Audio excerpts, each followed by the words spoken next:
அத்தியாயம் 80. Unexpected pier. Sir பத்திரமாக இருக்கும் செய்தி அவனுக்கு கிடைத்த பின் அகரன் ரியல் எஸ்டேட்டிற்கு செல்ல தயாரானான். மிஸ்டர் சரவணா, இப்ப நம்ம அகரன் ரியல் எஸ்டேட்டுக்கு போனா கண்டிப்பா மாறன் கோவப்படுவாரு. சொன்ன வார்த்தையை மீறது சரியில்லை என்றார் ரத்தினம். பீனிக்ஸ் குடும்பத்துக்கு எதிரா போறதுதான் தப்பான காரியம் என்று அழுத்தமாய் கூறினான் சரவணா. அதில் ஆச்சரியமாய், உங்ககிட்ட பிளான் இருக்கா என்று கேட்டார் ரத்தினம். அதற்கு புருவத்தை உயர்த்தி ரத்தினத்தை புன்னகையுடன் பார்க்க புரிந்து கொண்டார் ரத்தினம். சரவணா நீண்ட நாட்களுக்கு முன்னே மற்ற பிசினஸ் மேன்களுடன் ஒப்பந்தம் போட்டு உள்ளான். முதலில் சரவணா அகரன் ரியல் எஸ்டேட்டை கைவிடப் போகிறான் என்றுதான் நினைத்தார் ரத்தினம். ஆனால் அவர் நினைத்தது போல் சரவணன் இல்லை என்று தோன்றியது அவருக்கு. மாறன் அவரின் வில்லா சோஃபாவில் ஜம்பமாக அமர்ந்திருந்தார். சாருவிற்காக சரவணா அகரன் ரியல் எஸ்டேட்டை கைவிடுவான் என்று அவர் எதிர்பார்க்கவில்லை. ஆனால் சாரு அங்கு இருந்து சென்ற பின் அவருக்கு கிடைத்த செய்தியில் மேலும் அதிர்ந்தார். மிஸ்டர் மாறன், சரவணா திரும்பவும் அகரன் ரியல் எஸ்டேட்டை எடுத்துக்க போறான் என்ற செய்தி கிடைக்க கோபத்தில் பொங்கினார் மாறன். என்ன என்று வேகமாய் எழுந்தார் மாறன். இது உண்மைதான். நம்ம ஆளுங்க எல்லாரும் அந்த பிரஸ் கான்பரன்ஸுக்கு போயிருக்காங்க. மிஸ்டர் மாறன், எவ்வளவு தும்முர் இருந்தா அந்த சரவணா உங்களையே ஏமாத்தி இருப்பான். அவனுக்கு சாவு மேல ஆசை வந்துருச்சு போல என்று வெறுப்புடன் ஒருவன் கூறினான். மாறன் முகம் இன்னும் சுருங்கியது. நம்ம ஆளுங்களை அனுப்பியிருக்கல்ல என்று கேட்டார். ஆமா, கண்டிப்பா இன்னைக்கு அகரன் ரியல் எஸ்டேட்ல பெரிய பிரச்சனை நடக்கும் என்று கூறினான். இந்த விஷயத்த அகரன் குடும்பம் பாத்துக்க என்று கூறியவர் ஆழ்ந்த சிந்தனையில் மூழ்கினார். சரவணனை இப்படியே விட்டால் பின்னால் நமக்கு தான் குடைச்சல் என்று நினைத்தார். முதலில் மாறன் சரவணனை பெரிதாய் எடுத்துக் கொள்ளவில்லை. ஆனால் இன்று சரவணனுக்கு எதிராக கூட்டம் கூடியதற்கு பின்புதான் முழுமையாக தெரிந்து கொண்டார். பல வருடங்களாக ஹில்வுட்டில் குடைச்சல் கொடுக்கும் யாரையும் அவர் இவ்வளவு சீரியஸாக எடுத்துக் கொள்ளவில்லை. ஒரு பக்கம் சரவணனை எதிர்த்து பல பேர் நிற்கின்றனர். ஒரு பக்கம் அவன் தனியாளாய் இருந்து அதீத செல்வாக்குடன் பல எதிரிகளை சம்பாதித்து வைத்திருக்கிறான் சரவணா. Agaran real estate. லேசாய் ஒரு பக்கமாய் இதழை வளைத்தார் ஃபெலிக்ஸ். இன்னும் சரவணா அகரன் ரியல் எஸ்டேட்டில் ஆர்வமாக இருக்கிறான் என்று நினைத்து சிரித்தார். இன்று பிரஸ் கான்பரன்ஸில் சரவணனை எப்படியாவது உயிர் பிச்சை கேட்க வைக்க வேண்டும் என்று நினைத்தார். விரைவிலேயே சரவணா அங்கு வந்துட ரிப்போர்ட்டர்கள் சரவணன் வந்ததும் அவனை வளைத்து வளைத்து போட்டோ எடுத்தனர். ரத்தினமும் அவனும் கான்பரன்ஸ் ரூம் உள்ளே நுழைய அங்கு அனைத்து ஷேர் ஹோல்டர்ஸும் இருந்தனர். சரவணனை பார்த்ததுமே அனைவரும் சொல்லி வைத்தது போல் கடுப்பாய் பார்த்தனர். மிஸ்டர் சரவணா, ஒரு வழியா வந்துட்டீங்க என்று போலியாய் வரவேற்றார் ஃபெலிக்ஸ். யாருக்கும் அவனின் வருகை பிடிக்கவில்லை. என்ன நடக்குதுங்க என்று வேண்டுமென்றே தெரியாதது போல் கேட்டான் சரவணா. மிஸ்டர் சரவணா, இங்க வேற என்ன நடக்க போகுது? மத்த ஷேர் ஹோல்டர்ஸ் எல்லாம் உங்க மேல சந்தேகப்படுறாங்க. என்ன இருந்தாலும் அவங்கெல்லாம் அகரன் ரியல் எஸ்டேட்ல ரொம்ப காலமா ஷேர் ஹோல்டர்ஸா இருக்காங்க. உங்ககிட்ட கம்பெனியை கொடுக்க அவங்களுக்கு விருப்பம் இல்ல என்றார் ஃபெலிக்ஸ். என்று கேள்வியாய் மற்றவர்களை பார்த்தான் சரவணா. அவனுக்கு தெரியாதா ஃபெலிக்ஸ் தான் இதற்கு காரணம் என்று? சில நாட்களுக்கு முன் ஃபெலிக்ஸ் சரவணனிடம் சமரசம் செய்ய முற்பட்டான். ஆனால் சரவணா அதனை ஏற்றுக்கொள்ளவில்லை. அதனால் இன்று அவனை பழி வாங்கிட நினைத்தார். ஒன்னும் செய்யாமல் அவர் இருந்தால் மொத்த அகரன் குடும்பம் நிலையும் அகரன் ரியல் எஸ்டேட் போல் ஆக்கிவிடும். உங்ககிட்ட இவ்வளவு மோசமா நாங்க நடந்துக்கணும்னு இங்க எண்ணம் இல்ல சரவணா.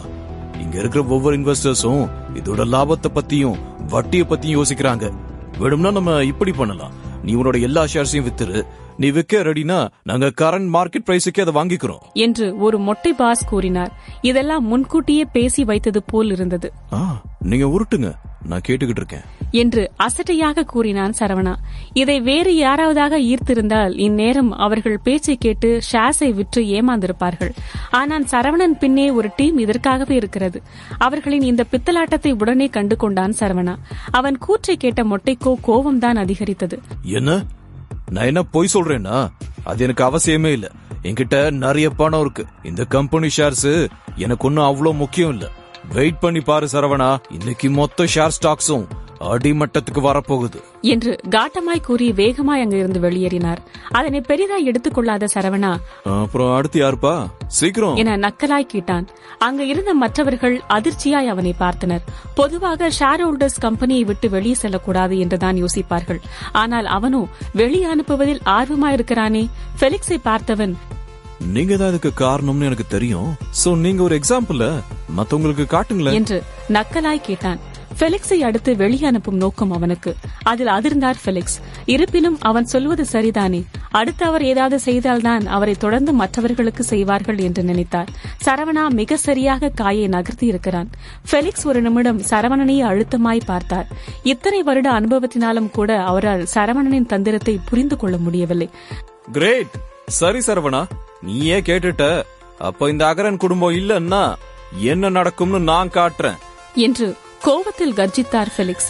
அகரன் குடும்பத்தின் சக்தி அவன் உணர வேண்டும் என்று நினைத்தார். சரவணனை அழிக்க அவர்கள் கூட்டாய் சேர்ந்து ஒப்பந்தம் போட்டதே போதும். வேகமாய் எழுந்த பெலிக்ஸ், அகரன் ரியல் எஸ்டேட்டோட என் ஷேர் 20% மொத்தமா நான் விக்கிறேன். வேற யார் யார் அவங்க ஷேர்ஸ விக்க ரெடியா இருக்கீங்களோ அவங்க எல்லாரையும் அகரன் ஃபேமிலி வெல்கம் பண்ணுது என்று கூறி அவரின் ஷேர்ஸை விற்க முன்வந்தார். இதனால் ஏற்படும் விளைவுகள் என்னவென்று அவர்களுக்கு தெரியும். இதற்கு பிறகு அகரன் குடும்பத்தை எதிர்க்க நேரிடும். அது மட்டும் இல்லாமல் அகரன் ரியல் எஸ்டேட்டின் ஷேர்ஸ் மொத்தமாக சரிந்துவிடும். அங்கிருந்த செய்தியாளர்கள் சரவணனிற்கு போதுமான அனுபவம் இல்லாததனால் பெரும் நட்டத்திற்கு ஆளாக போகிறான் என்று எழுதி கொண்டிருந்தனர். பெலிக்ஸ் தான் இம்மாதிரியா எழுத வேண்டும் என்று கூறியிருந்தார். அதேபோல் நடக்க அவர்களும் அப்படியே குறிப்பெடுத்துக் கொண்டனர். என்கிட்ட இருக்கிற 5% ஷேர்ஸையும் நான் விக்கிறேன் என்று ஒருவர் கூறிட அவரை தொடர்ந்து மற்றும் ஒருவர், நீ முட்டாள்தனமா பண்ணிக்கிட்டு இருக்க சரவணா, இந்த பிரஸ் கான்பரன்ஸ்க்கு நீ வந்திருக்கவே கூடாது. இன்னும் கொஞ்ச நேரத்துல அகரன் ரியல் எஸ்டேட்டே இல்லாம போக போகும் என்று கூறினார். 3 நிமிடத்திலே 40% மேலான ஷேர்ஸை ஷேர் ஹோல்டர்கள் விற்றுவிட்டனர். சரவணனின் திட்டம் வெற்றி பெற்றது. சரவணா ஹில்வுடில் இருக்கும் இதைவிட சிறந்த ரியல் எஸ்டேட் கம்பெனி வாங்கியுள்ளன. குறைந்த விலையில் இந்த ஷேர்ஸை அந்த கம்பெனி வாங்கினாலும் அவனுக்கு கவலை இல்லை. அகரன் ரியல் எஸ்டேட் பேருக்கு எந்த ஒரு பாதகமும் இருக்காது. ஓகே, இப்ப என்னோட டர்ன். பணத்தால என்ன பண்ண முடியும்னு நான் உங்களுக்கு காட்டுறேன் என்று வாட்சை திருப்பி பார்த்து கூறியவன் ரத்தினம் பக்கம் திரும்பி, மொத்த ஷேர்ஸையும் வாங்க, நமக்கு எவ்வளவு பணம் தேவைப்படுது என்று கேட்க அங்கிருந்த அனைவரும் பெரிதாய் அதிர்ந்தனர். 40% ஷேர்ஸ் என்றால் 2 பில்லியனுக்கு சமம். பணம் முக்கியமில்லை, ஆனால் அவ்வளவு கொடுத்து வாங்கினாலும் லாபத்தை இதில் கண்டிட முடியாது. அதனால் இதனை வாங்குவதில் பிரயோஜனம் இல்லை என்று நினைத்தனர். ஆனால் சரவணா அவன் முடிவில் உறுதியாயிருந்தான். மிஸ்டர் சரவணா, ப்ராசஸ் நடந்துகிட்டு இருக்கு என்றார் ரத்தினம். சரவணனின் திறமையால் குறைந்த மதிப்பில் ஷேர்ஸை வாங்கி பணத்தை சம்பாதிக்க முடியும் என்று அவருக்கு தெரியும். இன்று சரவணனின் எண்ணமே மற்ற ஷேர் ஹோல்டர்ஸை கோபத்திற்கு ஆளாக்கி அவர்களை உசுப்பேற்றி அவர்களின் ஷேர்ஸை விற்க வைப்பதே. அதனை அவன் நினைத்தது போல் செய்துவிட்டான். ஷேர் ஹோல்டர்ஸ் அனைவரும் ஆச்சரியமாய் வாயை பிளந்து கொண்டு அவனையே பார்த்தனர். ஒரே நொடியில் நிலைமையை மாற்றிவிட்டான். பெலிக்ஸோ பயத்தில் நடுங்கிக் கொண்டிருந்தார். நீங்க ஏதோ அக்ரிமெண்ட் போட்டதா கேள்விப்பட்ட, அத கொண்டு வாங்க. நீங்க என்ன பண்ணாலும் எனக்கு கவலை இல்ல. ஆனா ஒரு விஷயத்த மறந்துடாதீங்க, இன்னையோட அகரன் ஃபேமிலிக்கு அழிவு நாள் ஸ்டார்ட் ஆயிடுச்சு என்று கூறிய சரவணா ரத்தினம் பக்கம் திரும்பி, நான் சொன்னதை ரெடி பண்ணிட்டீங்களா என்று கேட்டான். அதற்கு தலையசித்தவர் குழப்பத்துடன், mister Saravana, Agaran real estate shares வித்த நேரத்துல அத மொத்தமா ஒரே ஆள் வாங்கியிருக்காரு என்று கூறினார் ரத்தினம்.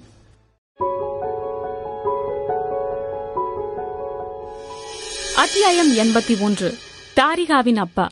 சரவணன் தான் மொத்த ஷேர்ஸையும் வாங்கும் எண்ணத்தில் இருந்தான். ஆனால் அவனுக்கு முன்பு யாரோ ஒருவர் அதனை வாங்கிவிட்டனர். அந்த அறையில் இருந்த மற்ற ஷேர் ஹோல்டர்ஸ் அனைவரும் வாயடைத்து அவனை பார்த்தனர்.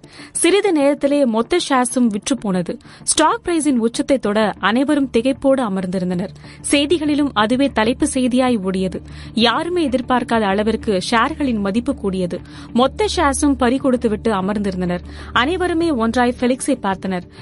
பெலிக்ஸிற்கோ சரவணனிடம் எப்படி இவ்வளவு பணம் வந்தது என்று அவருக்கு யோசனை. அவரும் பல வழிகளில் அவனிற்கு பின் யார் இருக்கிறார்கள் என்று கண்டுகொள்ள பார்த்தார். ஆனால் எந்த தடையும் இல்லை. 20% ஷேர் ஒன்றும் சாதாரணம் இல்லையே. சரவணா, நாங்கள இன்வெஸ்டர்ஸ் அகரன் ரியல் எஸ்டேட்டுக்கு நல்லதுதான் நினைப்போம். நான் இப்போ சும்மா ஜோக் பண்ண, அத போய் சீரியஸா எடுத்துக்கலாமா என்று கேட்டார் பெலிக்ஸ். சரவணா அவரை நக்கலாக பார்த்தான். என்னோட ஷேர்ஸ பத்தி எனக்கு கவலை இல்ல, ஆனா மத்தவங்க ஷேர்ஸ நீ அவங்க கிட்டே குடுக்கறியா என்று கேட்டார் பெலிக்ஸ். ஏதாவது பிரச்சனை செய்ய வேண்டுமே என்று இருந்தார் பெலிக்ஸ். சரவணனை விட தமக்கு பிசினஸ் அனுபவம் அதிகம் என்பதால் தாம் சரியாக அனைத்தையும் செய்வோம் என்று நினைத்தார். சரவணனிற்கு பின்னால் நின்று கொண்டிருந்த ரத்தினம் பெலிக்ஸின் நரி புத்தியை கண்டு கொண்டார். வேண்டுமென்றே மற்ற ஷேர் ஹோல்டர்ஸை தூண்டிவிடவே இதனை கூறியிருக்கிறார் பெலிக்ஸ். சரவணனருக்கு நிறைய எதிரிகளை உருவாக்கிட நினைத்தார். அவரின் குரூர புத்தியை முன்பே அறிந்திருந்தார் ரத்தினம். அவர்களின் உண்மையான திட்டமே 50% ஷேர்ஸ் மட்டும் எடுத்துக்கொண்டு மீதத்தை கொடுத்து விடுவதுதான். ஆனால் அவர் அசந்த நேரத்தில் யாரோ ஒருவர் மொத்த ஷேர்ஸையும் வாங்கிவிட்டாரே, பைத்தியமா இவன் என்பது போல் பெலிக்ஸை பார்த்த சரவணா, பத்தல, புதுசா ஏதாவது ட்ரை பண்ணுங்க என்று தோலை குழுக்கினான். அதில் அவனை முறைத்த பெலிக்ஸ், சரியான கேடிடா நீ. அகரன் ரியல் எஸ்டேட் எப்படி பணம் சம்பாதிக்குதுன்னு உனக்கு தெரியாது போல. அதிகமா ஷேர்ஸ் வச்சுக்கிறது முக்கியம் இல்ல, இடத்த பேசி ஓம் பக்கம் டீலிங் வச்சு நீ வித்து கொடுக்கணும். இங்க இருக்கிற நிறைய பேரை நீ அவமானப்படுத்தி இருக்க.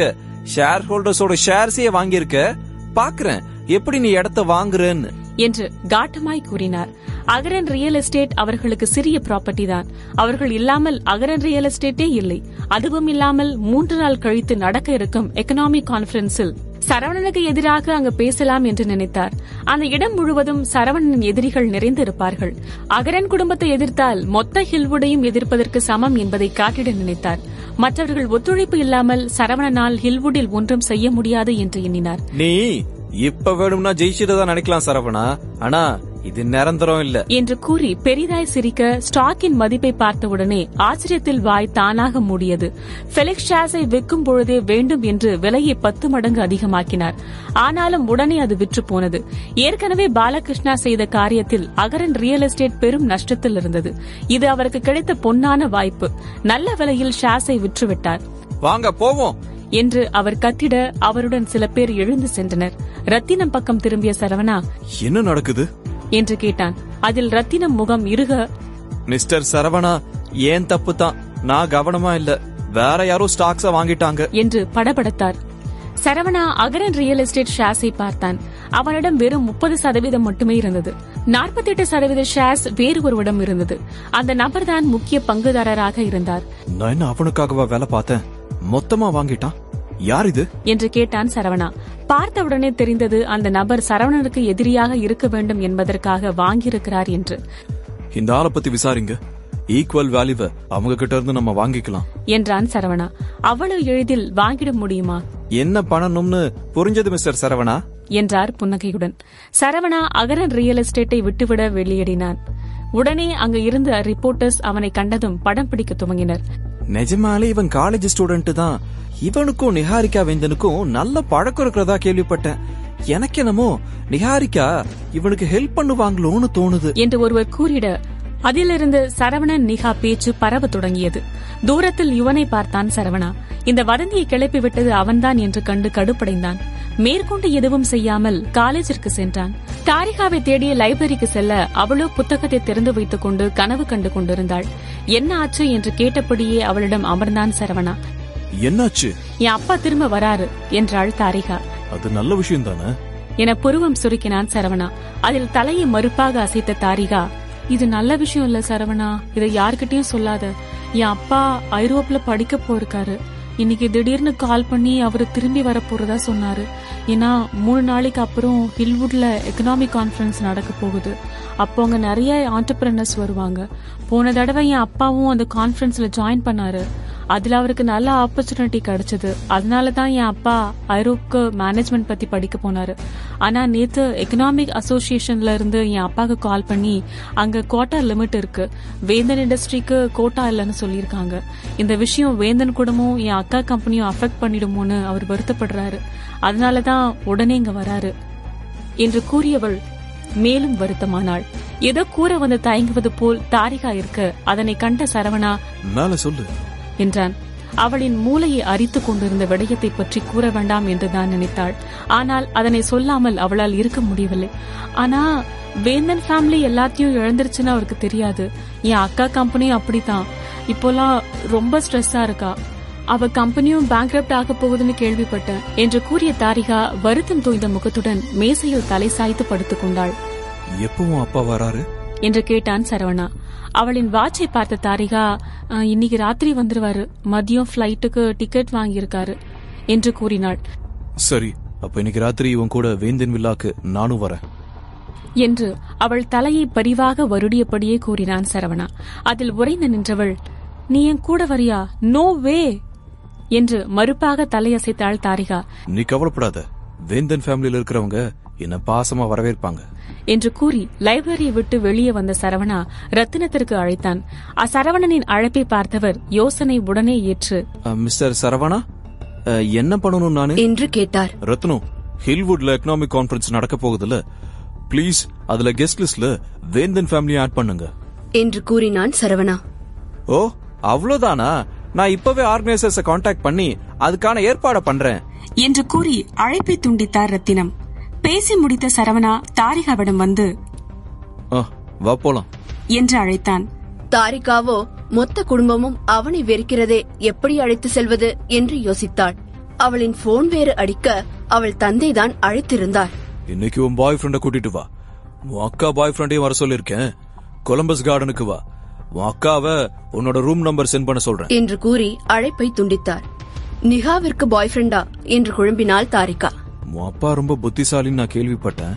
சோ நீ ரொம்ப ஃபீல் பண்ணாத, எல்லாமே நான் பாத்துக்கிறேன் என்று அவளை அழைத்து சென்றான் சரவணா. தாரிகாவிற்கு நெருடலாகவே இருந்தது. அவர் சொன்ன இடத்திற்கு செல்ல அங்கு நிகா அவளுக்கு முன்னே வந்திருந்தாள். அவளுடன் கேசவும் இருந்தான். லட்சுமி கேசவை இன்முகமாக வரவேற்று கவனித்துக் கொண்டிருந்தார். லட்சுமி தாரிகாவை பார்த்து சந்தோஷம் அடைந்தாலும் சரவணனை கண்டதும் நீ இங்க என்ன பண்ற என்று கடுப்பாகவே கேட்டார். ஏன் என்ன? நான் தான் தாரிகாவை அவ பாய் ஃப்ரெண்ட கூட்டிட்டு வர சொன்னேன் என்று கூறினார் வெற்றி வேந்தன், தாரிகாவின் தந்தை. அவனுக்கு இங்க வர எந்த உரிமையும் இல்ல என்று கடுப்பாக கூறினார் லட்சுமி.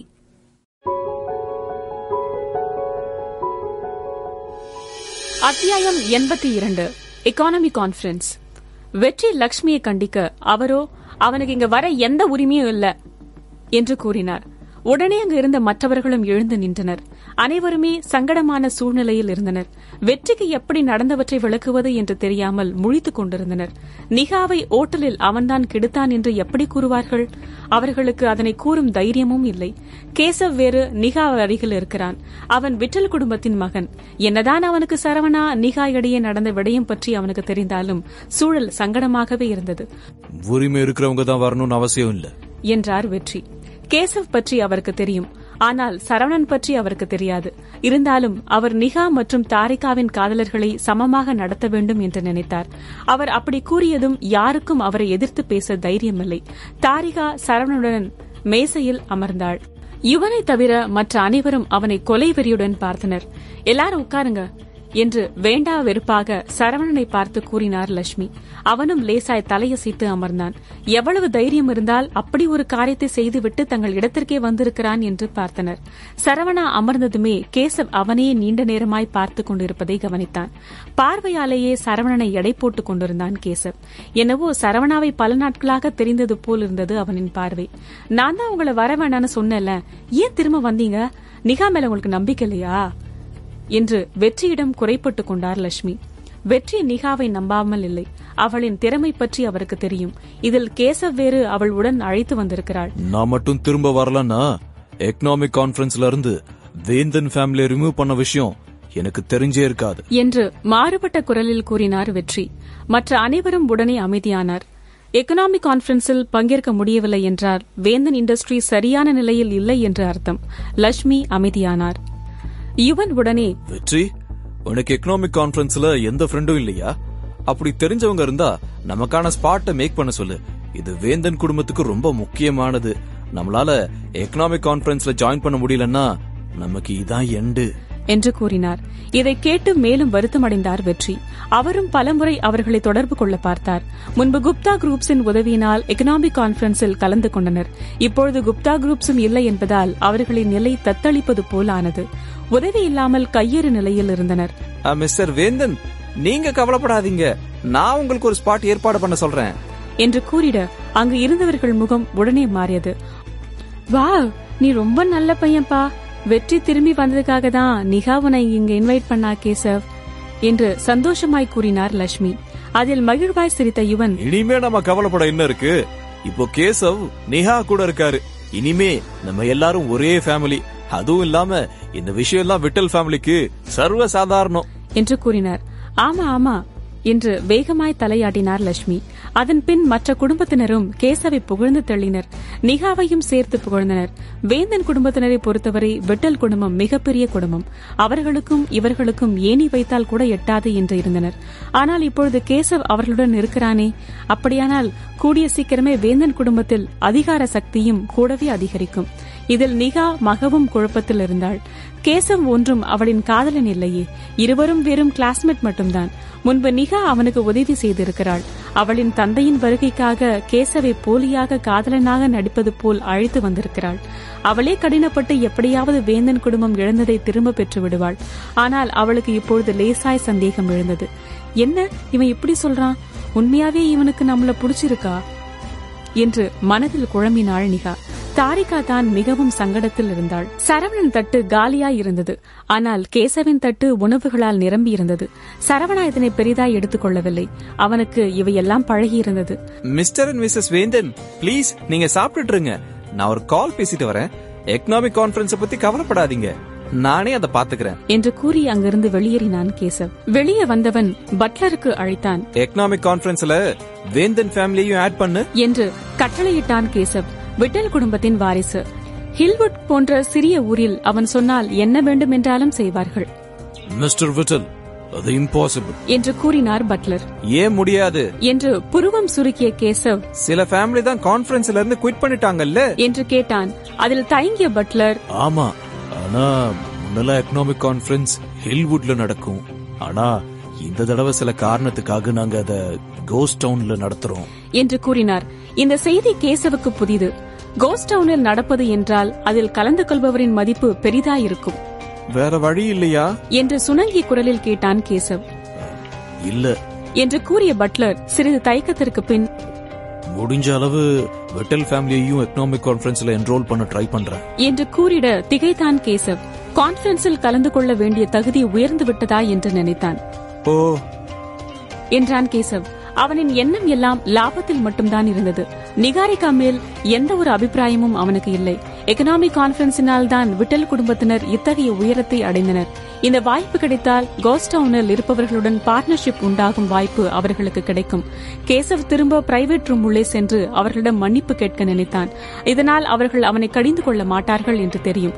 ஆனால் உள்ளே லட்சுமி, வெற்றி என்ன ஆச்சு என்று ஆர்வமாய் கேட்க லேசான சிரிப்புடன், இப்பதான் எக்கனாமிக் கான்ஃபரன்ஸ்ல இருந்து மிஸ்டர் தேவ் கால் பண்ணி வேந்தன் ஃபேமிலிக்கு அங்க ஸ்பாட் இருக்கிறதா சொன்னாரு.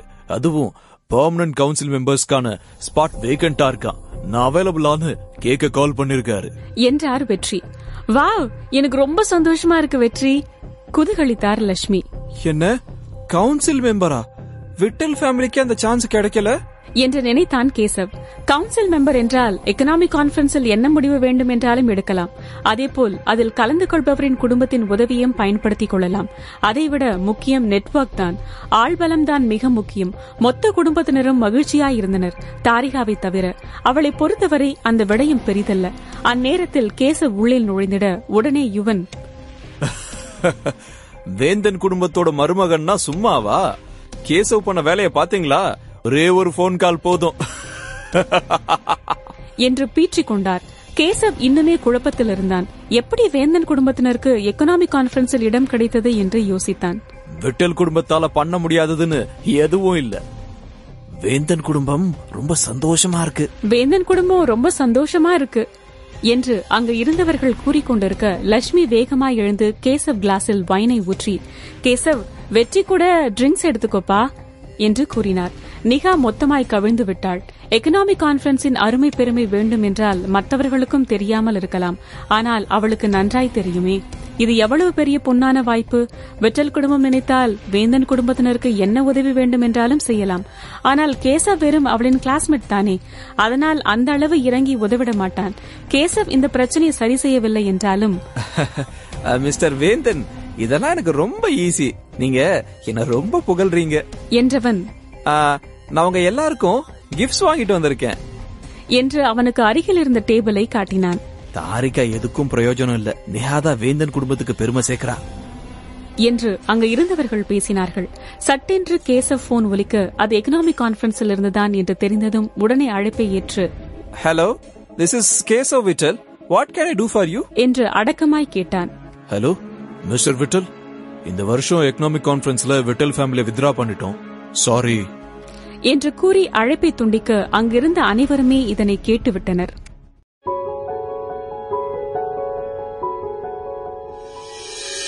அத்தியாயம் 83. சரவணனுக்கு கொண்டு வந்த கிஃப்ட். கேசவுக்கு வந்த அழைப்பை கேட்டதும் அனைவரும் அதிர்ச்சியில் இருந்தனர். குண்டுசி விழுந்தால் கூட பெரும் சத்தம் கேட்கும் அளவு அமைதி நிலவியது. கேசவுக்கு பெருத்த அவமானமாயிருந்தது. இதற்கு முன் அவன் வாழ்வில் இப்படி ஒரு நிலை இருந்ததில்லை. விட்டல் குடும்பத்தில் இவன்தான் உண்மையான ஜென்டில்மேன். பிறந்ததிலிருந்து அவன் கேட்டது எல்லாம் உடனே அவனுக்கு கிடைத்துவிடும். அதுவும் இல்லாமல் அவனை எதிர்க்கவோ அசிங்கப்படுத்திடவோ யாருக்கும் இடம் கொடுக்க மாட்டான். ஆனால் இன்று வேந்தன் குடும்பத்தினர் முன்பு அவனுக்கு பெரும் அவமானம் நிகழ்ந்துவிட்டது. அவனின் பொய் மற்றவர்கள் முன்னே வெளிப்படும் என்று அவன் எதிர்பார்க்கவில்லை. அழைப்பை அவர் துண்டித்தவுடனே கேசவின் முகம் இறுகியது. இருந்து அதனை வெளிக்காட்டுக் கொள்ளாமல் இருந்து கொண்டான். சூழ்நிலையை மாற்றுவதற்காக அவனின் இடத்தில் அமர்ந்து, வாங்க சாப்பாடு ஆறுறதுக்குள்ள சாப்பிடுவோம் என்று சமாளித்தான் கேசவ். யாருக்கும் அவனிடம் கேள்வி கேட்கும் தைரியம் இல்லை. என்ன இருந்தாலும் அவன் விட்டன் குடும்பத்தின் வாரிசல்லவா. ஆனால் தாரிகா அப்படி இல்லை. கேசவை அமைதியாய் பார்த்தாள். சரவணன் ஆரம்பத்திலிருந்து கேசவின் திமிர்த்தனத்தை பொறுத்துக் கொண்டிருந்தான். ஆனால் தாரிகாவால் அப்படி இருக்க முடியவில்லை. போன்ல எதை பத்தி பேசின என்று ஆர்வமாய் இருப்பது போல் நேரடியாக கேசவிடம் கேட்டாள் தாரிகா. அதில் ஒரு நொடி அப்படியே நின்றுவிட்டான் கேசவ். சாப்பாட்டை போக்கில் எடுக்க சென்ற கை அப்படியே உறைந்தது. லட்சுமி உடனே தாரிகாவின் காலை வேகமாக உதைத்து, சாப்பிடும்போது எதுக்கு வெட்டி பேச்சு, எல்லாரும் என்ஜாய் பண்ணி சாப்பிடுவோம் என்று முகத்தை சிரிப்பது போல் வைத்துக் கொண்டு கூறினார். தாரிகா தான் அவரை பயங்கரமாக முறைத்தாள். கேசவால் விட்டல் குடும்பத்தையே அதில் சேர்க்க முடியவில்லை. அப்படி இருக்கையில் எப்படி அவனால் வேந்தன் குடும்பத்திற்கு உதவிட முடியும் என்று அங்கு இருப்பவர்கள் நினைத்தாலும் அதனை கேட்கும் தைரியம் இல்லை அவர்களுக்கு. ஆமா, ஃபுட் நல்லா இருக்கு, எல்லாரும் என்ஜாய் பண்ணி சாப்பிடுங்க என்று யுவன் கூறினார். கேசவோ தாரிகாவை நக்கல் நிறைந்த பார்வையுடன் பார்த்தவன், மிஸ்டர் அண்ட் மிஸ்ஸஸ் வேந்தன், நீங்க வரி பண்ணிக்காதீங்க. அது விட்டல் ஃபேமிலிக்கு கொடுத்த ஸ்பாட் தான் வேந்தன் ஃபேமிலிக்கு கொடுக்க சொல்லிருக்கோம். ஆனா அது பெரிய விஷயம் இல்ல. இன்னும் நிறைய சீட்ஸ் இருக்கு. நீங்க விட்டல் ஃபேமிலி பத்தி யோசிக்க வேணாம் என்று அள்ளிவிட்டான் கேசவ். சரவணனிற்கே அவனின் பித்தலாட்டத்தை வெளிக்காட்டிட வைக்க வேண்டும் என்பது போல் தோன்றியது. ஆனால் எவ்வளவு தூரம் கேசவால் நடிக்க முடியுமோ அவ்வளவு தூரம் நடிக்கட்டும் என்று விட்டுவிட்டான். உடனே லேசாய் புன்னகித்த குடும்பத்தினர், ஆமா, விட்டல் ஃபேமிலி ரொம்ப கௌரவமான ஃபேமிலி, கண்டிப்பா நாங்க உன்னை நம்புறோம். ஆமா, விட்டல் குடும்பத்தை நம்புறோம் என்று ஒவ்வொருவரும் கூறினார்கள். சரவணனை நடத்துவதற்கும் கேசவை நடத்துவதற்கும் பல மாற்றம் இருந்தது. அவன் விட்டல் குடும்பத்தை சேர்ந்த ஒருவன் என்ற ஒரே காரணத்தினால் அவனை விழுந்து விழுந்து கவனித்தனர். தன்னை நன்றாக கவனிப்பதை பார்த்த கேசவ் ஒரு பாக்ஸை எடுத்து வெற்றியிடம் நீட்டி, மிஸ்டர் வேந்தன், இது என்னோட சின்ன கிஃப்ட் என்று கூறினான். அதில் அகமகிழ்ந்த வெற்றி, இது பெர்ஃபெக்ட்டா இல்லையான்னு எனக்கு தெரியல, பட் இத நானே சூஸ் பண்ணேன். அச்சச்சோ, இதெல்லாம் எதுக்குப்பா, பரவாயில்ல என்று தயங்கினார். ஆமா, கிஃப்ட் கொடுக்கணும்னு ஃபார்மாலிட்டி எல்லாம் இல்ல என்றார் லட்சுமி. உடனே யுவன் எழுந்து அந்த பாக்ஸை பார்த்து, கேசவ் அவரே கிஃப்ட் வாங்கிட்டு வந்திருக்காரு, வேணாம்னு சொல்லலாமா என்று கூறி அந்த பாக்ஸை லட்சுமியின் மடியில் திணித்த யுவன், என்னன்னு பாரு, எங்க எல்லாருக்கும் அதுல என்ன இருக்குன்னு காட்டு என்றார். மற்ற அனைவரும் யுவன் கூறியதை ஏற்க நிகாரிகாவை நினைத்து பொறாமை கொண்டனர். அது ஜஸ்ட் ப்ளூ அண்ட் ஒயிட் போர்சிலின் தான், ரொம்ப பெரிய விஷயம் இல்ல. உங்ககிட்ட இந்த மாதிரி கலெக்ஷன் இருக்குன்னு தெரியும் மிஸ்டர் வேந்தன், அதான் உங்களுக்காக இதை வாங்கினேன் என்று புன்னகையுடன் கூறினான் கேசவ். அவனின் பகட்டு இதில் அப்பட்டமாய் தெரிந்தது. மற்ற குடும்பத்தினர்கள் வாயை பிளந்து கொண்டு பார்த்தனர். அதனின் விலை பன்மடங்கு உயர்வாக இருக்கும் என்று அங்கிருக்கும் அனைவருக்கும் தெரியும். குறைந்தது 1 கோடியாவது அதன் மதிப்பு இருக்கும். நீ உனக்கேத்த ஆளதான் கூட்டிட்டு வந்திருக்க என்று அவளை புகழ ஆரம்பித்தனர். நிகாவோ தயக்கத்துடன் சிரித்தாள். உண்மையிலே கேசவ் தன்னை விரும்புகிறானோ என்ற சந்தேகம் அவளுக்கு. ஆனால் அப்படி இல்லை என்றால் ஏன் இவ்வளவு விலை மதிப்புள்ள பரிசை அவன் தர வேண்டும் என்று யோசித்தாள். கேசவ் சரவணன் பக்கம் திரும்பி, சரவணா, இன்னைக்கு இங்க வரும்போது நீ ஏதாவது கிஃப்ட் வாங்கிட்டு வந்திருப்பியே, எங்க அது? என்ன இருந்தாலும் இது மிஸ்டர் வேந்தனை வெல்கம் பண்ற ஈவென்ட் இல்லையா என்று கூறினான். வெற்றி ஒன்றும் இதனை எதிர்பார்க்கவில்லை. ஆனால் நிகாவின் காதலன் பரிசு கொடுத்தால், தாரிகாவின் காதலன் எதுவும் கொடுக்காமல் இருந்தால் அது தாரிகாவிற்கு அவமானமாக இருக்கும். தாரிகா கோபத்தில் கைகளை இறுக மூடினாள். ஏன் வேந்தன் குடும்பத்தினர்கள் இப்படி இருக்கிறார்கள் என்ற எரிச்சல் அவளுக்கு. அவனா, எங்களுக்கு அவன் கிஃப்ட் எல்லாம் கொண்டு வந்திருக்க மாட்டான்.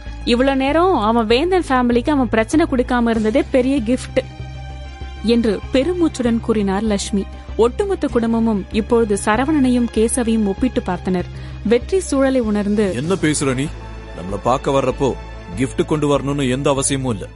நாமளும் யாருக்கிட்டையும் எதையும் பெருசா எதிர்பார்க்கல. இனிமேல் வாயை திறக்காத என்று கடிந்து கொண்டார். அவருக்கு ஏன் தன் மனைவி இப்படி மொத்தமாக மாறியிருக்கிறாள் என்ற குழப்பம்.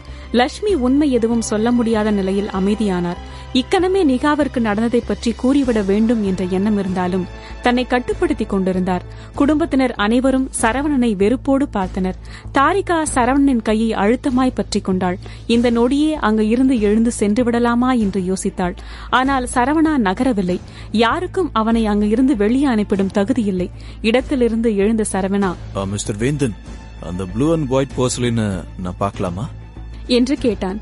வெற்றி முதலில் கேசவிடம் அனுமதி கேட்ட பின் அதனை சரவணனிடம் கொடுத்தார். அதனை பார்த்துவிட்டு கேசவ் பார்க்க அவனும் மிதப்பாக, எப்படி இருக்கு? இதுக்கு முன்னாடி இந்த மாதிரி எல்லாம் நீ பாத்திருக்க மாட்ட என்றான் கேசவ்.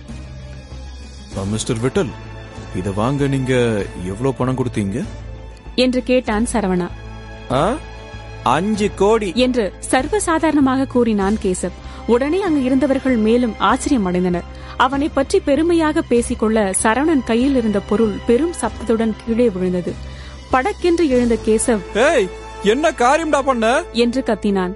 சரவணா பதில் சொல்வதற்கு முன்னே அந்த அறையின் கதவு தட்டப்பட்டது. எக்ஸ்கியூஸ் மீ, நான் மிஸ்டர் சரவணன் கிட்ட பேசலாமா என்று ஒரு வெயிட்டர் கேட்டிட சரவணா கையசைத்தான்.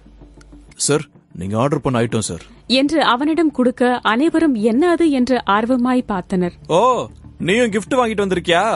வேந்தன் குடும்பத்துக்காக நான் உன்னை போனா போதுன்னு மன்னிச்சு விடுறேன். ஆனா என்கிட்ட மண்டி போட்டு மன்னிப்பு கேட்டு இதை விட 2 மடங்கா பணத்தை எனக்கு கொடு என்று கடுகடுத்தான் கேசவ். மொத்த குடும்பமும் சரவணன் கையில் இருப்பதையே பார்த்தது. கொண்டா, அதுல என்ன இருக்குன்னு பாப்போம் என்று கூறி அதனை திறந்தான் கேசவ். அதில் இருந்து வந்த வாடையில் அவனுக்கு வயிற்றை பிரட்ட உடனே மூக்கை பொத்திக் கொண்டான் கேசவ். அந்த அறை முழுக்க அந்த துர்நாற்றமே வீச கோபம் கொண்ட லட்சுமிக்கு இயலாமையில் கண்கள் கலங்கின. என் குடும்பம் உனக்கு என்ன கெடுதல் பண்ணுச்சு சரவணா? ஏன் எங்களை இப்படி அசிங்கப்படுத்திட்டே இருக்க? உனக்கு என்ன வேணும்? அதான் தாரிகா அப்ப உன் கூட இருக்கா. இன்னும் நீ எங்க கிட்ட இருந்து என்ன எதிர்பார்க்கிற என்று கண்ணீருடன் கேட்டார் லட்சுமி. தன் தாய் அழுவதை பார்த்து மனம் வேதனை கொண்டாலும் காரணம் இல்லாமல் சரவணன் இப்படி செய்ய மாட்டான் என்று நினைத்தாள் தாரிகா. மற்றவர்களும் சரவணன் கொண்டு வந்ததை பார்த்து அதன் வாடை தாங்க முடியாமல் குமட்டினர். உங்களுக்கு எக்ஸ்பிளனேஷன் வேணுமா என்று சீரியஸாக கேட்ட சரவணா கேசவை அழுத்தமாய் பார்த்தான். கேசவ், உனக்கு ஒரு சான்ஸ் கொடுக்கறேன். ஒழுங்கா உனக்கு யார் அனுப்புனதுன்னு சொல்லு என்று அழுத்தமாய் கேட்டான் சரவணா. அதில் அதிர்ந்தாலும் சத்தமாய் சிரித்த கேசவ், எனக்கு விருப்பம் இருந்ததால நான் தான் இங்க வந்தேன். எனக்கு ஆர்டர் போட எவனும் இல்ல. உனக்கு கொஞ்சம் கூட அறிவில்லையா சரவணா? சும்மா சமாளிக்காம ஒழுங்கா பணத்தை எடுத்து வை என்றான் கேசவ். சாதாரண உடைஞ்ச பாட்டிலுக்கு நான் ஏன் பணம் கொடுக்கணும் என்று காட்டமாய் கூறியவன் நிகா பக்கம் திரும்பினான். இது என்னன்னு அவனுக்கு சொல்லு என்று அவன் கொண்டு வந்ததை காட்டி கூறினான். நல்லா பார்த்து உண்மையை சொல்லு, ஒரு சான்ஸ் தான் உனக்கு என்று இழுத்து பிடித்த பொறுமையுடன் கூறினான் சரவணா.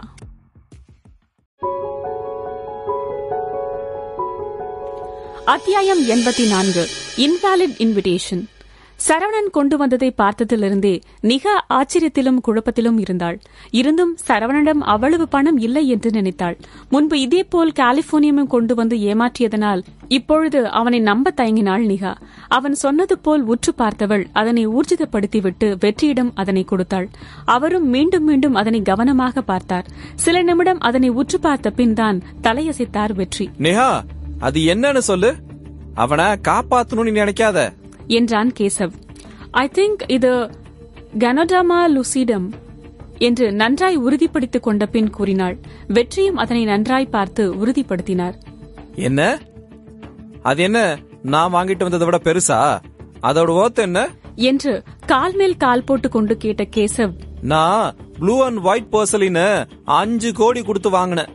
அதோட ரெசிப்ட் கூட என்கிட்ட இருக்கு என்று கூறினான். அவனின் எண்ணம் எல்லாம் சரவணனை அவனுக்கு பணம் கொடுக்க வைப்பதிலே இருந்தது. சரவணனை பெரும் அதிர்ச்சியுடன் பார்த்த நிகா, சரவணா, இன்னைக்கு காலையில சில பிஷர்மேன் கண்டுபிடிச்ச கொனடமா லுசிடமா இது என்று கேட்டாள்.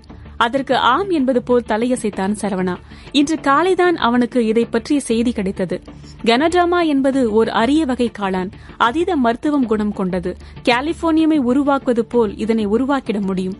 அதிர்ஷ்டம் யாரிடம் இருக்கிறதோ அவர்கள் கண்ணில்தான் இது சிக்கிடும். விலை மதிப்பில்லாததை உடனே ரத்தினத்திடம் விட்டு வாங்கி வர கூறிவிட்டான். என்னத்தான் அவனுக்கும் நிகாவிற்கும் இடையே எதுவும் நடக்கவில்லை என்றாலும் அன்று அந்த நிலையில் அப்படி இருந்ததினால் அவளுக்கும் வேந்தன் குடும்பத்திற்கும் இழுக்கு ஏற்பட்டு விட்டதே என்று நினைத்து அதனை ஈடு செய்வதற்காக இதனை வாங்கிவிட்டான். சரவணாவின் எண்ணம் அவளுக்கு புரிந்ததனால் வேதனையில் உழன்றாள் நிகா. உன்கிட்ட நான் கேக்குறேன், அது எவ்வளோ என்று கத்தினான் கேசவ். அதில் பெருமூச்சு விட்டவள் இன்று மெடிக்கல் ஹெர்ப்ஸின் விலை மதிப்பின் லிஸ்டை அவனிடம் காட்டினாள். அதனின் விலை 30 கோடி. இதை பார்த்து நம்பாமல் மீண்டும் 2 முறை அதனை சரிபார்த்தான் கேசவ். கேசவ், நீ காலேஜ்ல நீ படிப்புலயும் கவனம் வச்சிருந்தா இது உனக்கு தெரிஞ்சிருக்கும். கனடமா லுசிடியம் வாழ்நாளையே நீட்டிக்கிற மருத்துவ குணம் இருக்கு. அது இளமையாவும் வச்சுக்கும் என்றாள் நிகா. அவளின் கூற்றில் மொத்த வேந்தன் குடும்பமும் அதிர்வாய் பார்த்தது. தங்களை ஏமாற்றிய பிறகு ஏதோ ஒன்று உருப்படியாய் சரவணன் கொண்டு வந்திருக்கிறான் என்று பார்த்தனர். இவன் தான் உச்சக்கட்ட அதிர்ச்சியில் இருந்தான். அகரன் ரியல் எஸ்டேட்டின் மேஜர் ஷேர்ஸ் எல்லாம் வேறு ஒருவர் கைக்கு சென்ற தகவல் அவருக்கு தெரியும். அப்படி இருக்கையில் அவன் நஷ்டத்தில் இல்லாமல் இப்படி ஒரு அரிய வகை பொருளை வாங்கியிருக்கிறானே என்று பார்த்தார். திரும்பவும் நல்லா பாருங்க என்று அவசரமாய் கூறினார் யுவன். நிகா மறுப்பாக தலையசைத்தாள். அதனை அவள் பார்த்துக் கொண்டேதானே இருக்கிறாள். இன்று காலையில் கூட செய்தியில் அதனை காட்டி விலை மதிக்க முடியாத பொக்கிஷம் என்று கூறினார்களே, அதனின் விலை அதிகம் என்பதனால் யாரும் அதனை வாங்கவில்லை. உண்மையாவே இது பிரைஸ்லெஸ்ஸா என்று ஆச்சரியத்துடன் கேட்டார் லட்சுமி. சரவணனை மதிக்காமல் விட்ட குற்ற உணர்வு வேறு அவருக்கு. சரி சரி வாங்க சாப்பிடலாம் என்று தடுமாறினார் லட்சுமி. சாப்பாடா? அத சாப்பிட அவனுக்கு தகுதியே இல்ல என்று காட்டமாய் கூறினான் சரவணா. என்ன திமிர் இருக்கணும் உனக்கு என்று ஆத்திரத்தில் மேஜையை ஓங்கி தட்டினான் கேசவ். இத்தனை நேரம் அவன் முகத்தில் இருந்த தன்மை மாறி இறுகி இருந்தது. மிஸ்டர் விட்டல், எனக்கு தெரியும் ப்ளூ அண்ட் ஒயிட் போர்ஸ்லின் வாங்க உன்கிட்ட பணம் இருக்குன்னு. அதெல்லாம் உனக்கு ஜஸ்ட் மந்த்லி செலவு மாதிரி. ஆனா நீ வாங்கிட்டு வந்தது ஒரிஜினல் இல்ல என்று அழுத்தமாய் கூறியவன் மேலும், இப்போ மிஸ்டர் வேந்தன் அந்த ப்ளூ அண்ட் ஒயிட் போர்சலின பார்த்த உடனே அவர் ஃபேஸ வச்சே தெரிஞ்சிடுச்சு அது ஃபேக்குன்னு. ஆனா அவர் அதை சொல்லாம இருக்காரு. அதுவும் இல்லாம உன்னோட எண்ணமே வேற. ஃபேக் ப்ளூ அண்ட் ஒயிட் போர்சலின கொடுத்து வேந்தன் குடும்பத்தை அசிங்கப்படுத்த நினைச்சிருக்க என்று கூறினான் சரவணா. இதை கேட்ட மொத்த குடும்பமும் பெரிதாய் அதிர்ந்தது. இதை கேட்டு நிகா இன்னும் அதிர்ந்தாள். கேசவ் வாங்கியதை அவள் இன்னும் பார்க்காததனால் அவளுக்கு தெரியவில்லை. ஆனால் வெற்றி அமைதியாக இருந்தார். அதிலே தெரிந்தது அது போலியானது என்று. வெற்றி அதனை பார்த்தவுடனே கண்டு கொண்டார். வேண்டுமென்றே தங்களை அவமானப்படுத்த அவன் அப்படி செய்திருக்கிறான் என்று தெரிந்தும் வீண் சண்டை வேண்டாம் என்று அமைதி காத்தவர். அவரால் என்ன செய்திட முடியும்? விட்டல் குடும்பம் மிகப்பெரிய குடும்பம். இதை விட முக்கியமான விஷயம் என்னன்னா, எக்கனாமிக் கான்பரன்ஸ்ல விட்டல் குடும்பத்துக்கு ஸ்பாட்டே இல்ல. இதுல நீ இவங்களுக்கு ஸ்பாட் மேக் பண்ண மாதிரி பேசுற என்று கூறிட பெரிதாய் திகைத்தான் கேசவ். தன் குட்டு வெளிப்பட்டது என நினைத்தான். இதில் அவனுக்கு எப்படி தெரிந்தது என்ற கேள்வி அவனுக்கு. லட்சுமி ஆச்சரியமாய் கேசவை பார்த்தார். அவரின் ஒரே நம்பிக்கை அவளின் மகள்களே. முதலில் சரவணனை கண்டபொழுது கூட அவன் ஏழை பணக்காரன் என்றெல்லாம் பார்க்கவில்லை. நிகாவடியத்தில் தான் அவர் ஆத்திரம் அடைந்தார். நல்லா இருக்கு, ரொம்ப நல்லா இருக்கு. என்ன கூப்பிட்டு வச்சு வேந்தன் குடும்பம் அசிங்கப்படுத்துறீங்களா? அவன் கூட சேர்ந்துகிட்டு என்ன அவமானப்படுத்தினதுக்கு வேந்தன் ஃபேமிலிக்கு ஒன்னும் இல்லாம போக போகுது என்று அவமானம் தாங்க முடியாமல் கோபத்தில் கத்திவிட்டு புயலென அங்கிருந்து வெளியேறினான் கேசவ். மொத்த குடும்பமும் பேச்சற்று நின்றனர். சரவணா, நான் உன்னை குத்தம் சொல்லல. ஆனா பொறுமையா இருந்திருக்கலாமே. எனக்கும் தான் அவன் கொண்டு வந்தது ஃபேக்குன்னு தெரியும். அத சொன்னா நம்ம விட்டல் குடும்பத்தை அசிங்கப்படுத்தின மாதிரி இருக்குமே. நான் அமைதியா இருந்தேன். நீ ஏன் எங்களுக்கு மேல மேல பிரச்சனை கொடுக்க பாக்குற? ஒழுங்கா இங்க இருந்து வெளியே போயிடு என்று கோபத்தில் கத்தினார் யுவன். சரி மிஸ்டர் வேந்தன், நான் கிளம்புறேன் என்று கூறி வெளியேறினான் சரவணா. வெற்றியை பார்க்க நினைத்தான், பார்த்து விட்டான். வெற்றிக்கும் சரவணனை தடுக்கும் எண்ணம் இருந்தாலும் அமைதியாய் இருந்தார். அப்பா, சரவணா நமக்கு கெட்டது பண்ணணும்னு பண்ணல என்று வருத்தத்துடன் கூறினாள் தாரிகா. அதில் தலையசைத்தவர், உனக்கு அவனை ரொம்ப பிடிக்குமா என்று கேட்டார் வெற்றி. அதில் வேகமாய் தலையசைத்தாள் தாரிகா. உனக்கு பிடிச்சிருக்குன்னா நீ ஏமா மத்தவங்க சொல்றத கேக்குற? சரவணனை பார்த்தா ரொம்ப நல்லவ மாதிரி இருக்கு. அவன் கொண்டு வந்த கிஃப்ட் உன் அக்காவுக்கு ரொம்ப யூஸ்ஃபுல்லா இருக்கும். ரொம்ப திறமையானவன். அவனை போல ஒருத்த உனக்கு கிடைக்க மாட்டான். இன்னும் ஏன் இங்க இருக்க? உன் லவர் போயிட்டான், நீயும் போ என்று புன்னகையுடன் வெற்றி கூறிட அதிர்ச்சியிலிருந்து வெளிவந்த தாரிகா தன் தந்தையை கட்டி அணைத்துவிட்டு சரவணன் பின்னே ஓடினாள். வெளியே வந்த கேசவ் பயங்கர கோபத்தில் இருந்தான். அவனின் திட்டம் எல்லாம் சரவணன் பாழாக்கிவிட்ட ஆத்திரம். உடனே அவனின் அசிஸ்டன்ட்டுக்கு அழைத்தவன், எக்கனாமிக் கான்பரன்ஸோட பிரசிடென்ட் கூட உடனே அப்பாயின்மெண்ட் அரேஞ்ச் பண்ண என்று கூறி அழைப்பை துண்டித்தான். நாட்கள் அதன் போக்கில் கரைய சரவணனும் தாரிகாவும் ஒன்றாய் கல்லூரிக்கு சென்றனர். மித்ரா பற்றி சரவணனுக்கு எந்த தகவலும் கிடைக்காமல் இருக்க மேலும் வருத்தத்தில் இருந்தான் சரவணா. எகனாமிக் கான்பரன்ஸ் நடக்கும் நாளும் வந்திட ரத்தினமும் சரவணனும் காலையிலேயே அங்கு சென்றனர். இவனுக்காகவே காத்திருந்தது போல் வெற்றி காரை விட்டு வெளியே வந்தவர், ஹாய் சரவணா, உன்னை திரும்ப பார்த்ததுல சந்தோஷம் என்று கூறினார். ஹலோ மிஸ்டர் வேந்தன் என்று சரவணனும் புன்னகைத்தான். அதே நேரம் அங்கு கேசவும் வந்தான். அவன் மட்டுமில்லை, ஹில்வுடை சேர்ந்த பல பிசினஸ் மென்களும் அவனுடன் வந்தனர். அவர்கள் எல்லாம் சரவணனின் எதிரிகள். மிஸ்டர் விட்டல், என்ன இந்த பக்கம் எக்கனாமிக் கான்பரன்ஸுக்கா என்று கேட்டான். ஆமா, ஆனா நீ ஏன் இங்க வந்த? உன்னை எக்ஸ்க்ளூட் பண்ணிட்டதா கேள்விப்பட்ட. உன்னோட பர்ச் குரூப்புக்கு எவ்வளவு இன்ஃப்ளூயன்ஸ் இருக்கு என்று எகத்தாளமாய் கேட்டான் கேசவ். என்கிட்ட இன்விடேஷன் இருக்கு, நான் ஏன் வரக்கூடாது என்று கேட்டான் சரவணா. ஏன்னா இன்விடேஷன் வேலிட் இல்ல என்று கேசவ் பின் ஒரு குரல் கேட்டது. அவர்தான் பிரசிடென்ட். புருவத்தை சுருக்கிய சரவணா, என்ன காரணம் என்று கேட்டான். இம்மெச்சூரான கம்பெனி வச்சிருக்கிறவன் எல்லாம் இங்க அலோடு இல்ல என்று கூறினார். ஆனா என்னோடதான் முன்னாடி அப்ரூவ் பண்ணிய என்று கைகளை முறுக்கி கொண்டு கேட்டான் சரவணா. விட்டல் குடும்பத்தின் வேலைதான் என்று அவனுக்கு தெரியும். இப்போ அது இன்வாலிட். கூடவே வேந்தன் இண்டஸ்ட்ரீஸுக்கும் இதுல இடம் இல்ல என்றார் பிரசிடென்ட். வெற்றி திகைத்து விட்டார். ஃபெலிக்ஸ் அவனை பார்த்து நக்கல் சிரிப்பு சிரித்தார். வெற்றி படபடப்பாக இருக்க, மிஸ்டர் வேந்தன், நீங்க எனக்காக என்ட்ரன்ஸ்ல வெயிட் பண்ணுங்க, நான் இதை பாத்துக்கிறேன் என்று கூறியவன் பிரசிடென்ட் பக்கம் திரும்பி, அப்போ புது பிரசிடென்ட்டுக்கான நேரம் வந்துருச்சு என்றான் சரவணா.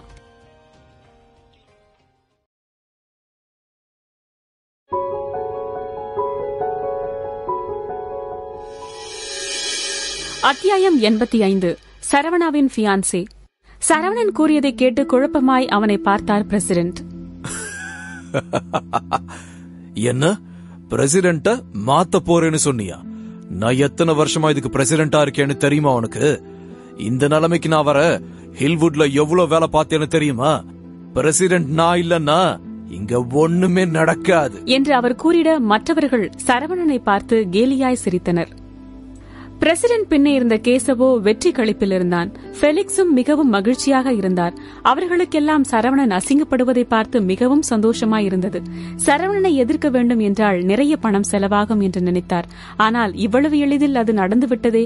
அங்கு இருந்த ரிப்போர்ட்டர்களும் தங்களுக்குள் கிசுகிசுக்க துவங்கினர். சரவணா ஒன்றும் கூறவில்லை. சொல்வதை விட செயலில் காட்ட நினைத்தான். ரத்தினத்திற்கு அழைக்க நினைத்தான் சரவணா. வெறும் 20 பில்லியன் இருந்தால் மொத்த ஹில்வுடையும் வாங்கிவிடலாம் என்று கணக்கிட்டார் ரத்தினம். அதனை இப்பொழுது செய்யலாம் என்று நினைத்தான். சரவணா ரத்தினத்திற்கு அழைக்கும் முன்பே அவனுக்கு அவனின் தந்தையிடமிருந்து அழைப்பு வந்தது. தன் தந்தையிடம் கூறினால் இன்னும் சுலபமாய் நடக்குமே என்று நினைத்தவன் அழைப்பை ஏற்றான். சொல்லுங்கப்பா. அவரோ இப்பொழுதுதான் உறக்கத்தில் இருந்தவர் போல் சோம்பல் முறிக்க அவரின் வாழ்க்கை முறை அவனால் புரிந்து கொள்ள முடியவில்லை.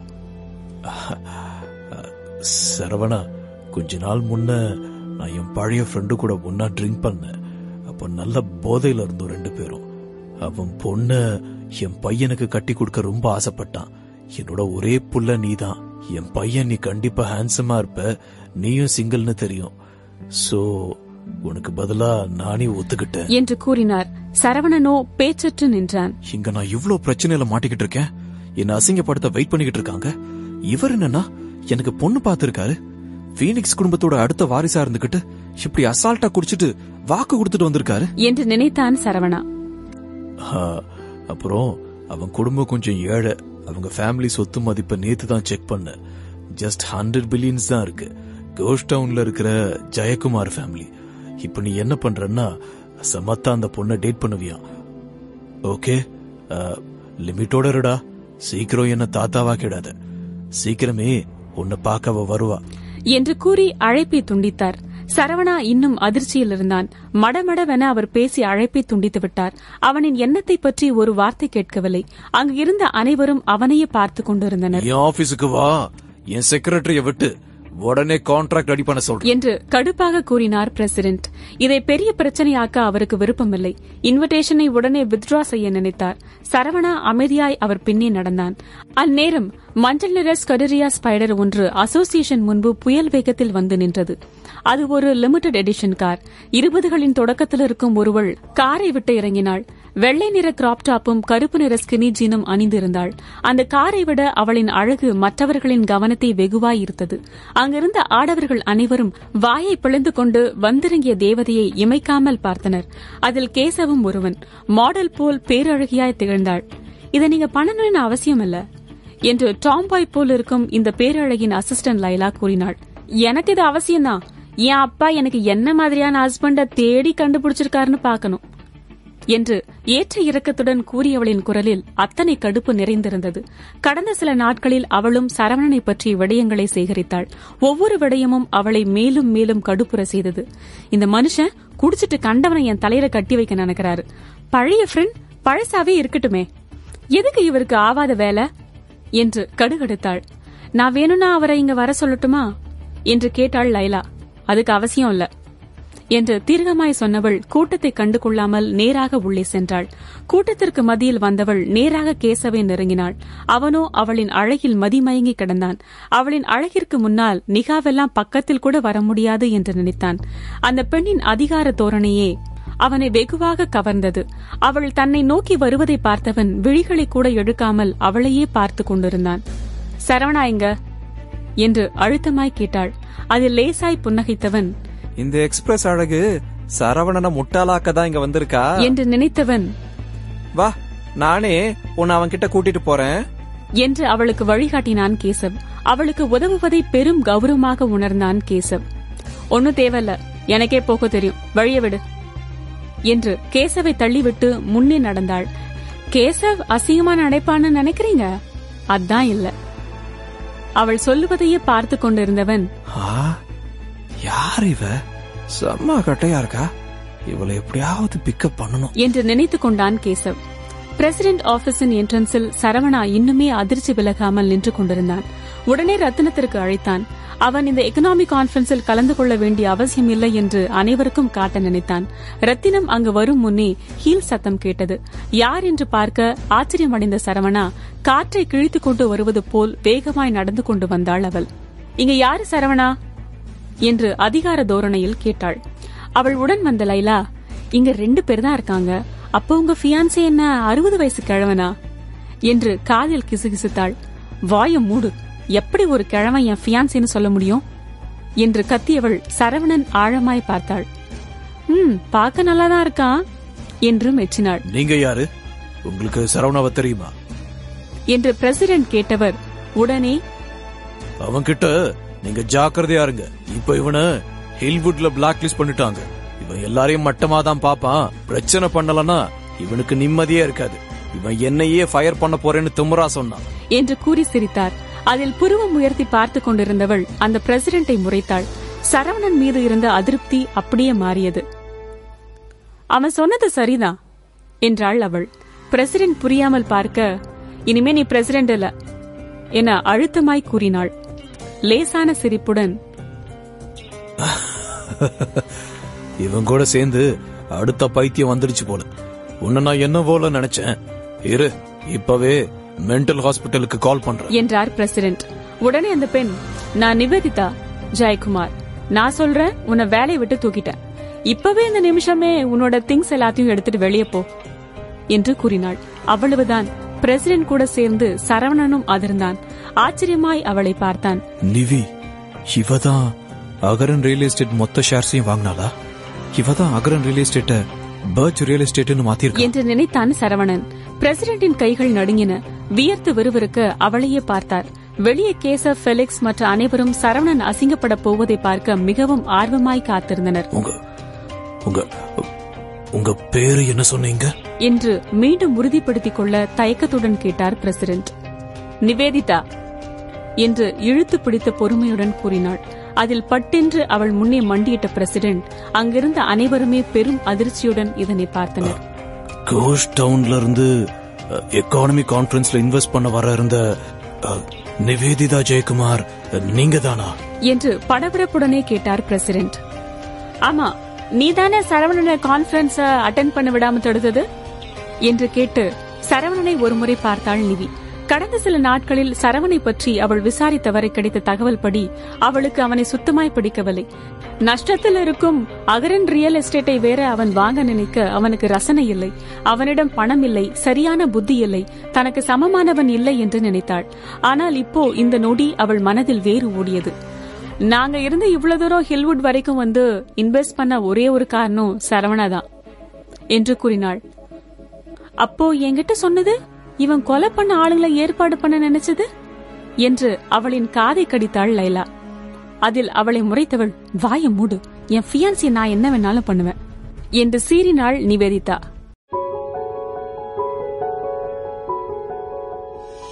அத்தியாயம் 86. அதிரடி செயல். எனது நிவேதிதா ஜெயக்குமாரா? மொத்த காரிடரும் அதிர்வில் மயான அமைதியானது. மிதப்பில் இருந்த பிரசிடென்ட்டுக்கு பேச நாய் எழவில்லை. இந்த முறை எக்கனாமிக் கான்பரன்ஸிற்கு எதிர்பாராத அளவு இன்வெஸ்ட்மெண்ட் வர இருந்தது. எல்லாம் நிவேதிதா தான் காரணம். அந்த பணம் இருந்தால் அவர் என்ன வேண்டுமானாலும் செய்யலாம். நிவேதிதா ஜெயக்குமார் குரூப்ஸை மட்டும் அதில் கொண்டு வரவில்லை. கூடவே கோஸ்டவுனில் இருந்து பல பிசினஸ் மேன்களையும் கொண்டு வருவாள். ஹில்வுடில் இருக்கும் கம்பெனிகளுக்கு அது மிகவும் லாபகரமான ஒன்று. அவர்கள் வாழ்நாள் ஆசையில் அதுவும் ஒன்று. அதனால்தான் பல்வேறு ஊரிலிருந்து ஹில்வுடிற்கு வந்து உள்ளனர். உன்னை ஃபயர் பண்ண எனக்கு இந்த தகுதி போதுமா என்று கைகளை கட்டிக்கொண்டு அழுத்தமாய் கேட்டாள் நிவேதிதா. ஒவ்வொரு வார்த்தையும் அவரின் பயத்தை அதிகரித்தது. வழிந்து வரும் வேர்வையை துடைத்துக் கொண்டவர் எச்சிலை கூட்டி விழுங்கினார் பிரசிடென்ட். நிவேதிதா சாதாரண பிசினஸ் உமன் என்றால் அவரை பதவியிலிருந்து நீக்க அவளுக்கு அதிகாரமில்லை. ஆனால் 10 பில்லியனுக்கு இன்வெஸ்ட்மெண்டை அவள்தானே எக்கனாமிக் கான்பரன்ஸ் நடத்த ஏற்பாடு செய்தாள். அதனால் அவளுக்கு அனைத்து அதிகாரமும் இருக்கிறது. மிஸ் குமார், உங்களை நான் இங்க எதிர்பார்க்கவே இல்ல. Present surprise. வாங்க, வந்து உட்காருங்க என்று அவசரமாய் கூறினார் பிரசிடென்ட். ஆனால் நிவேதிதா துளியும் நகரவில்லை. அவனை முறைத்தவள், உட்காரணுமா? நான் ஏன் உட்காரணும்? ஹில்வுட் எக்கனாமிக் கான்பரன்ஸ்ல ஜாயின் பண்ண நான் 10 பில்லியனுக்கு மேல செலவு பண்ணிருக்கேன். ஆனா நான் இங்க வந்து பார்த்தா என்னோட ஃபியான்சேவை இதுல பார்ட்டிசிபேட் பண்ணக்கூடாதுன்னு சொல்றேன். இப்போ என்ன, இங்க ஜம்பமா உட்கார சொல்றியா என்று திமிராக கேட்டாள் நிவேதிதா. பிரசிடென்ட்டுக்கு அவளை எதிர்த்து பேசும் தைரியம் இல்லை. தலையை குனிந்து கொண்டவர், மிஸ் குமார், இது மிஸ் அண்டர்ஸ்டாண்டிங். பேசாம நான் அவருக்கு வேற இன்விடேஷன் மேக் பண்ண சொல்லவா? பர்ச் ரியல் எஸ்டேட் உங்களோடதுன்னு எனக்கு தெரியாது. அதுவும் இல்லாம அவர் உங்க ஃபியான்சின்னு எனக்கு தெரியாது. இனிமே சரவணாவும் பர்ச் ரியல் எஸ்டேட்டும் தான் இந்த கான்பரன்ஸ்ல ரொம்ப முக்கியம் என்று வேகமாய் கூறியவர் சரவணனை பார்த்தார். சரவணா அவரை கண்டு கொள்ளவில்லை. அவன் தந்தை அவனுக்கு பார்த்த பெண் மிகவும் அதிகாரம் உள்ளவளாக இருக்கிறாள் என்று நினைத்தான். ஆனாலும் அவனுக்கு அவளின் உதவி தேவையில்லை. விட்டிருந்தால் சற்று நேரத்திலே மொத்த கான்பரன்ஸையும் நாசம் பண்ணியிருப்பான். பிரசிடென்ட் வாயடித்து நின்றார். அவருக்கு வேறு வழி இல்லை. சரவணா, நான் விட்டல் ஃபேமிலி அப்புறம் அகரன் ஃபேமிலி இன்விடேஷனை ரிவ்யூ பண்ணலாம்னு இருக்கேன். இதை நான் பர்சனலா டீல் பண்ணிக்கிறேன் என்று கூறினார். சரவணனை பார்த்து தலை வணங்கினார் பிரசிடென்ட். அவரின் தோல்வி ஒப்புக்கொண்டார். இதை விட்டால் அவருக்கு பிழைக்க வேறு வழியில்லை. ரிவ்யூ என்றால் என்ன அர்த்தம் என்று அனைவருக்கும் தெரியும். அப்படி என்றால் அவர் நிவேதிதா பக்கம் போகிறார். நிவி அமைதியாக இருந்தாள். சரவணன் பக்கம் திரும்பியவள், சரவணா, நீ என்ன நினைக்கிற என்று அவனின் கண்களை ஊடுருவும் பார்வை பார்த்தவாறே கேட்டாள். அவன் என்ன கூறப்போகிறான் என்று எதிர்பார்ப்புடன் இருந்தாள்.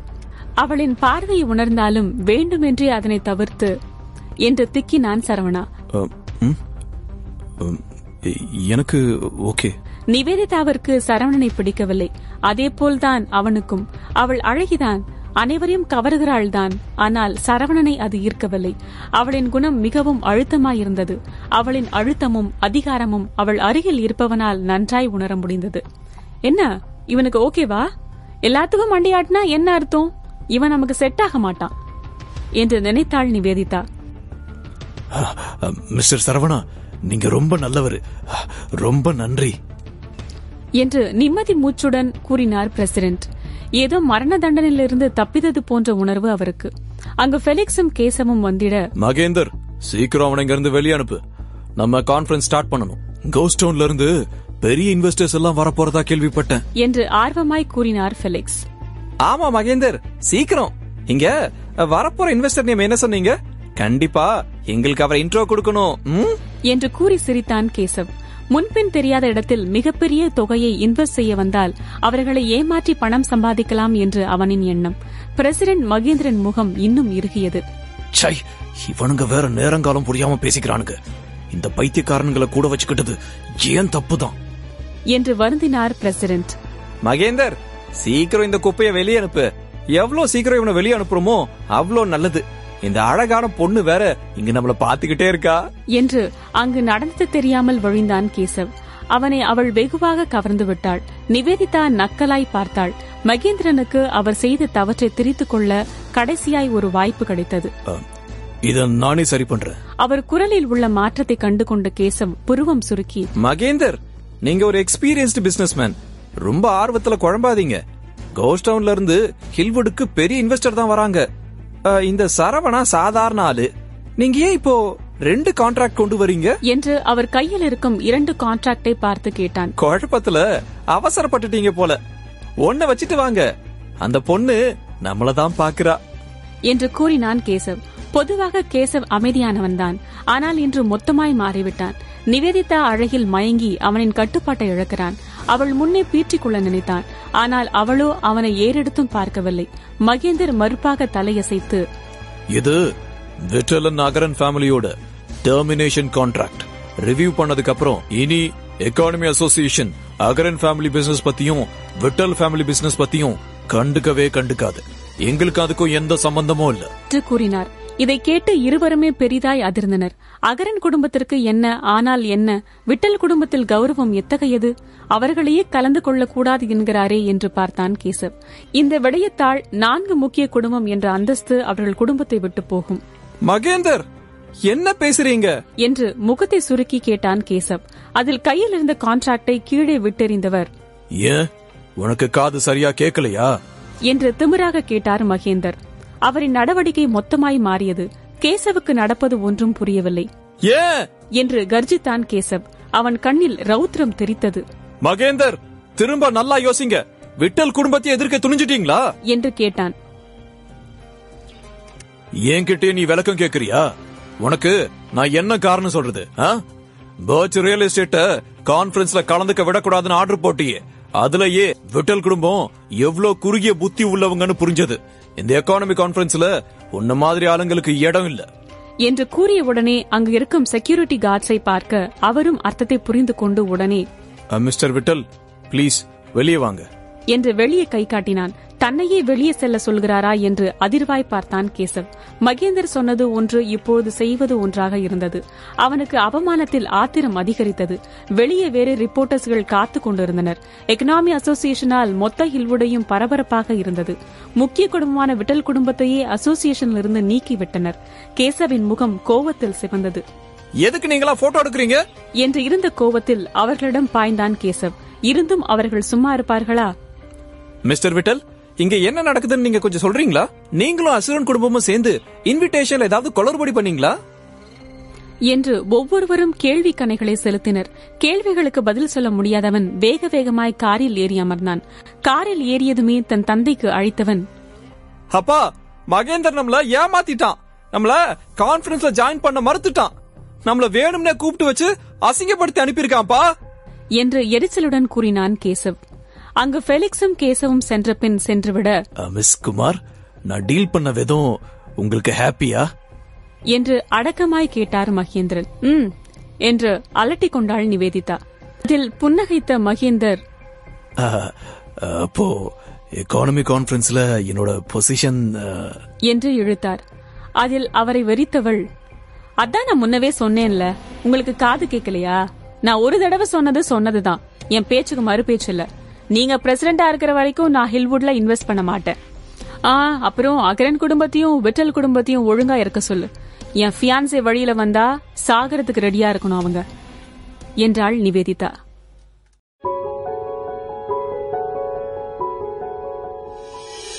அத்தியாயம் 87. கேசவின் திட்டம். நிவேதிதாவின் ஆளுமையான பேச்சு சரவணனுக்கே கால்களை வழுவிலக்க செய்தது. அவன் வாழ்வதற்கு அவளை சார்ந்து இருப்பது போல் தோன்றியது. மகேந்திரனோ பயத்தில் நடுங்கினார். இம்முறை நிவேதிதா மட்டும் எக்கானமி கான்பரன்ஸில் இன்வெஸ்ட் செய்யாவிட்டால் கான்பரன்ஸையே அவர்களால் நடத்தியிருக்க முடியாது. மிஸ் குமார், திரும்ப எனக்கு இன்னொரு சான்ஸ் கொடுங்க பிளீஸ் என்று பரிதாபமாக கெஞ்சினார் மகேந்திரன். கெஞ்சுவதை தவிர அவருக்கு வேறு வழி இல்லை. அவரை முறைத்த நிவேதிதா, உன் பேச்ச கேட்கிற அளவுக்கு எனக்கு நேரம் இல்ல என்று திமிராக கூறினாள் நிவேதிதா. மகேந்திரனால் ஒரு இடத்தில் நிற்க முடியவில்லை. கால்கள் வழுவிலக்க பக்கத்தில் இருந்த மேஜையை தாங்கி பிடித்துக் கொண்டவர், ஓகே, நான் ரிசைன் பண்ணிக்கிறேன் என்று தடுமாறினார். அங்கு இருக்கும் லோசால் கவர்மெண்டை சார்ந்துதான் எகனாமிக் கான்பரன்ஸே நடக்கும். இப்பொழுது மகேந்திரன் அவரின் பதவியிலிருந்து விலகிக் கொண்டார். இனி அரசாங்கத்தில் தனது பேர் ஆவது இருக்கட்டும் என்று நினைத்தார். இப்பொழுது அவர் மட்டும் பதவியில் இருந்து விலகாமல் இருந்தால் அரசாங்கமே அவரை விலக்கி இருக்கும். அப்படி செய்தால் அவருக்கு இனி எந்த உயர் பதவியும் கிடைக்காது என்பதனால் அவரே விலகிக் கொண்டார். இனி ஹில்வுடிலாவது அவருக்கு வேறு ஏதேனும் வேலை அரசாங்கத்தில் கிடைக்கும். குட் மூவ் என்று நிவேதிதாவை பார்த்து தம்ஸ் அப் செய்தான் சரவணா. அவளைப் போல் அழுத்தம் கொண்ட பெண்ணை அவன் கண்டதில்லை. என்ன இப்படி வெறிக்க பார்க்காத, எனக்கு தெரியும் நான் ஹேண்ட்ஸம்னு. ஹில்வுடிற்கு வந்த முதல் நாளே மேஜர் ஃபேமிலியை சேர்ந்தவர்களை துவம்சம் செய்து விட்டாள். வா போலாம், இன்னும் எதுக்கு இங்கே நிக்கிற என்று அவனிடம் எரிந்து விழுந்தாள் நிவேதிதா. முதலில் முழித்தவன் பின் அவள் பின்னே சென்றான் சரவணா. இருவருமே காரிடரில் மிகவும் அமைதியாக நடந்து சென்றனர். என்ன இப்படி வெறிக்க பார்க்காத, எனக்கு தெரியும் நான் ஹேண்ட்ஸம்னு என்று அவள் பார்ப்பதை உணர்ந்து அலட்டிக் கொண்டான் சரவணா. அதில் அவனை கோபமாய் முறைத்தவள், சும்மா உளராத, உன்ன மாதிரி யூஸ்லெஸ் ஆன ஆள் நான் இதுக்கு முன்னாடி பார்த்ததே இல்ல. நான் மட்டும் அன்னைக்கு பிரிட்ஜ் ரியல் எஸ்டேட் ஷேர்ஸ் வாங்காம இருந்திருந்தா உன்னோட 20% ஷேர்ஸும் தண்டமா போயிருக்கும் என்று கடுகடுத்தாள் நிவேதிதா. சரவணா பேச முடியாமல் இருந்தான். அவள் வாங்காவிட்டாலும் அவனே ரத்தினத்தை வைத்து அதனை வாங்கியிருப்பான். அவள்தான் அவன் திட்டத்தில் தேவையில்லாமல் இடையில் புகுந்து குளறுபடி செய்தது. உன்னை தப்பு சொல்லி ஒரு பிரயோஜனமும் இல்ல. உனக்கு இந்த மாதிரி பெரிய ஈவென்ட்ஸ் எல்லாம் பழக்கம் இல்ல. இனிமே நீ உன் வேலையில மட்டும் போக்கஸ் பண்ணு, வேற எதையும் யோசிக்காத என்று மிரட்டும் தோரணையில் கூறினாள் நிவேதிதா. அவள் கூற்றிலே அவன் மீது இருக்கும் பிடித்தமின்மை அவனுக்கு தெளிவாய் புரிந்தது. சரவணனுக்கு என்ன பதில் பேசுவது என்று தெரியவில்லை. சிறிது நேரம் அவளுடனே அந்த இடத்தில் சுற்றித் திரிந்தான். அவளை சந்தித்த அனைத்து கம்பெனிகளுக்கும் மிகப்பெரிய அளவில் இன்வெஸ்ட்மெண்ட் கிடைத்தது. குறிப்பாக வேந்தன் இண்டஸ்ட்ரிக்கு. வெற்றிக்கு அத்தகைய இன்வெஸ்ட்மெண்ட் கிடைக்க மிகவும் அதிர்ந்தார். அவர் எதிர்பார்த்ததை விட பல மடங்கு கிடைத்தது அவருக்கு. நிவேதிதா தான் ராணி போல் அங்கு இருந்தாள். எக்கனாமி அசோசியேஷனை விட்டு வெளியே வந்த கேசவ் அவன் தந்தையிடம் பேசிவிட்டு அதற்கு பின்புறத்தில் கோபத்துடன் நின்றிருந்தான். அவன் அருகே வந்த ஃபெலிக்ஸ், என்னாச்சு, உன்னால எதுவும் பண்ண முடியலையா என்று வருந்திய குரலில் கேட்டார். அதில் கேசவ் முகத்தில் எள்ளும் கொள்ளும் வெடித்தது. இத்தனை வருடத்தில் இப்படி யாரும் அவனை அசிங்கப்படுத்தியது இல்லை. அப்பொழுதுதான் மகேந்திரனும் அங்கு வந்தார். உடனே ஃபெலிக்ஸ் அவரிடம் வேகமாய் ஓடி, மிஸ்டர் மகேந்திரன், என்னாச்சு என்று பதட்டத்துடன் கேட்டார். அதில் அவரின் முகம் சுருங்க, என்கிட்ட எதுவும் கேட்காத, அந்த இன்னொரு பார்ட்டி நமக்கு மேல இருக்காங்க. நமக்கு அவ பக்கத்துல நிக்க கூட தகுதியே இல்ல. அதுவும் இல்லாம இப்ப எனக்கு வேற வழி இல்லாம நான் என்னோட பதவியை ரிசைன் பண்ணிட்டேன் என்று கூறினார் மகேந்திரன். அதில் அவரை திகைப்போடு பார்த்தார் ஃபெலிக்ஸ். என்ன, பிரசிடென்ட் பொசிஷனை ரிசைன் பண்ணிட்டாரா?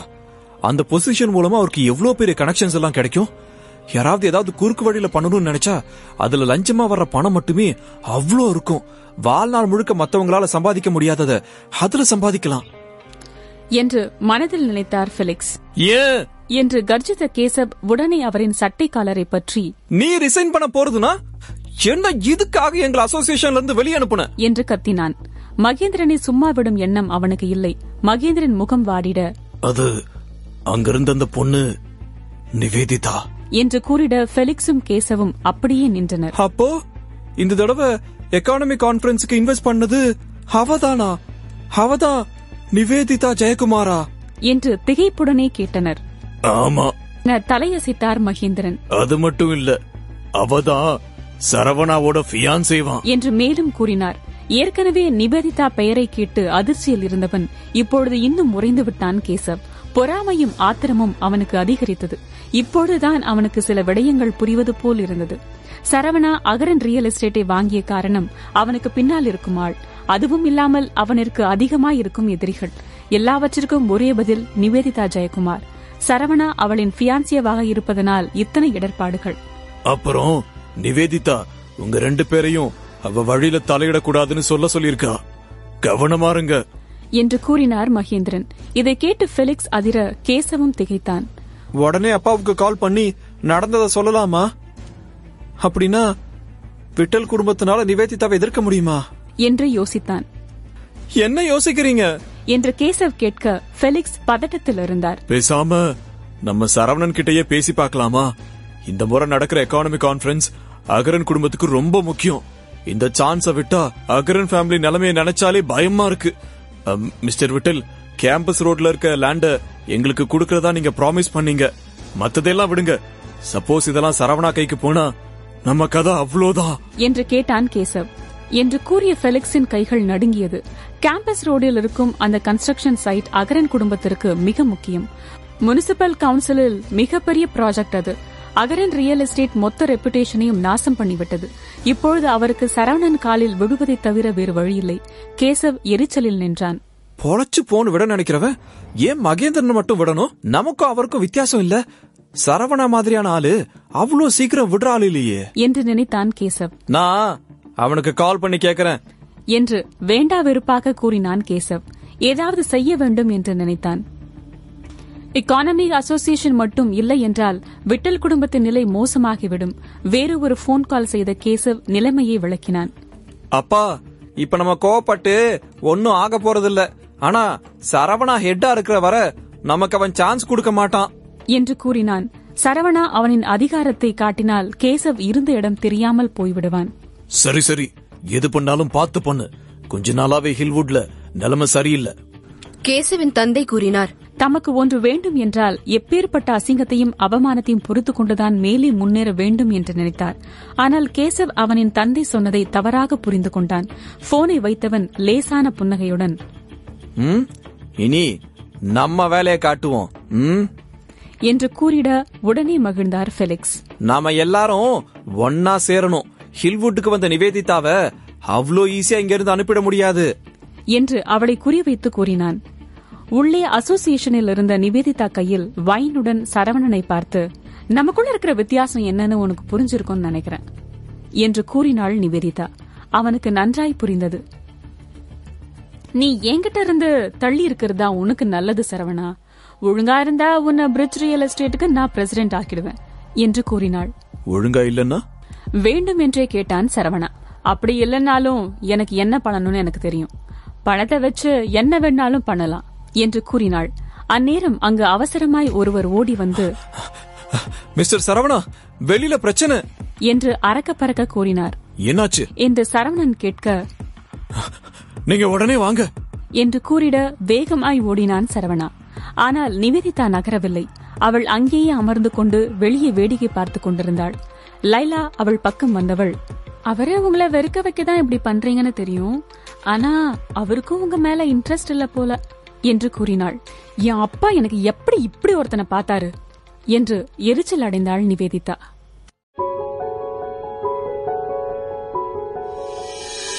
அத்தியாயம் 88. பிரகாஷின் வருகை. லைலா நிவேதிதாவின் அசிஸ்டண்டாக இருந்தாலும் இருவரும் நண்பர்கள் போலவே பழகினர். வெளியே ஏதோ பெரிய பிரச்சனை போல. மிஸ்டர் சரவணாவை கான்ஃபரன்ஸ் அட்டென்ட் பண்ண விடாம தடுக்கிறாங்க. எப்ப நம்ம வேலையை காட்ட போறோம் என்று கேட்டாள் லைலா. அதில் சோம்பேறியாக சோஃபாவில் விழுந்த நிவேதிதா, லைலா, நம்ம இங்க என்கேஜ்மெண்ட பிரேக் பண்ண வந்திருக்கோம். நம்ம இங்க ஒன்னும் சரவணாவுக்கு ஹெல்ப் பண்ண வரல. அவனுக்கு என்ன ஆனா எனக்கு என்ன? நானே அவன் முன்ன என்னோட தகுதி என்ன, அதிகாரம் என்னன்னு காட்டதான் அப்படி நடந்துகிட்டேன். என்னமோ அவனை நான் ஃபையான்சியாவோ அக்செப்ட் பண்ணிட்ட மாதிரி பேசுற என்று கூறினாள். அவளை பற்றி தெரிந்ததனால் லேசாய் சிரித்த லைலா, உங்க ஃபியான்சாவ மத்தவங்க அசிங்கப்படுத்த விடக்கூடாது மிஸ்ஸஸ் ஃபியூச்சர் சரவணா என்று வேண்டும் என்றே கலாய்த்தாள். வாய மூடு. என் அப்பா எதுக்கு இந்த லூசி என் தலையில கட்டி வைக்க நினைக்கிறாருன்னே தெரியல. இந்த பிரச்சனையை அவனே சமாளிக்கட்டும். அப்போதான் அவனுக்கு என்னோட அருமை என்னன்னு தெரியும். நான் இல்லாம அவனால் ஒன்னும் பண்ண முடியாது. அவனே வந்து ஹெல்ப் கேட்டா மட்டும் என்ன எழுப்பு, அதுவரை தொந்தரவு பண்ணாத என்று கூறி போனை எடுத்து செய்திகளை பார்க்க துவங்கினாள். அனைத்து செய்திகளிலும் சரவணன் பற்றியே இருந்தது. சட்டென்று யோசனை வந்தவளால், லைலா, சரவணாக்கு கேர்ள் ஃபிரெண்ட் இருக்கா என்று ஆர்வமாய் கேட்டாள். இருந்துச்சு என்று கூறினாள் லைலா. அதில் சோர்வடைந்தாள் நிவேதிதா. சரவணனுக்கு காதலி இருந்தால் எப்படியாவது அதனை காரணம் காட்டி என்கேஜ்மெண்டை முறித்து விடலாம் என்று நினைத்தாள். அப்போ தாரிகா யாரு என்று வேறு சில தகவலை பார்த்து கேட்டாள் நிவேதிதா.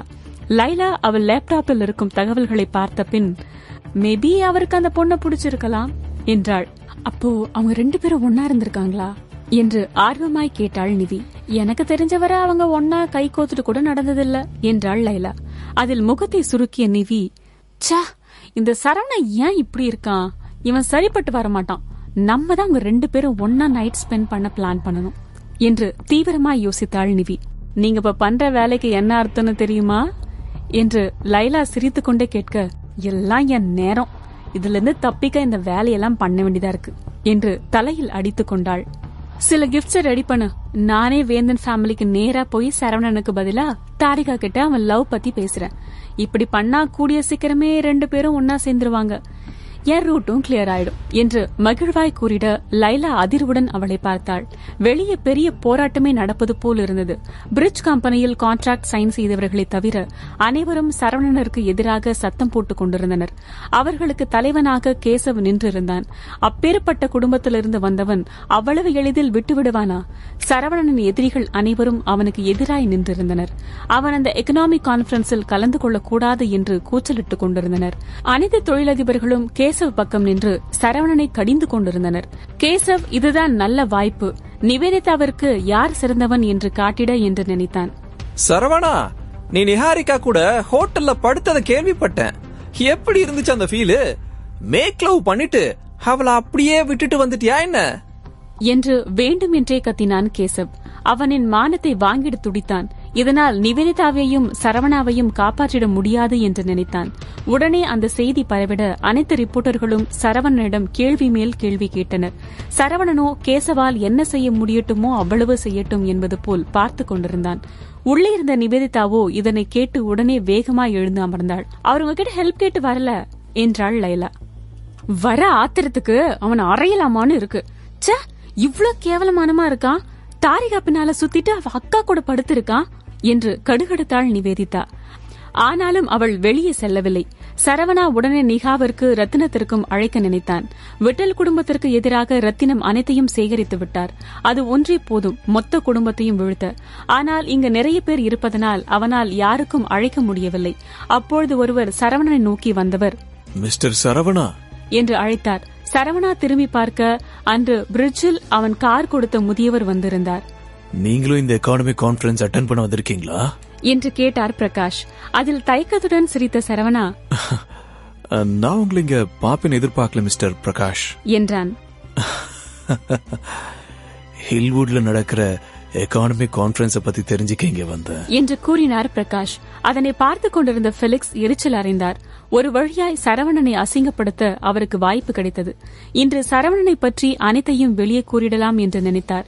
சரவணா எதிர்த்து சண்டையிடுவதற்கு முன் அவனை வீழ்த்த எழ முடியாத அளவு செய்திட வேண்டும் என்று கணக்கிட்டார்.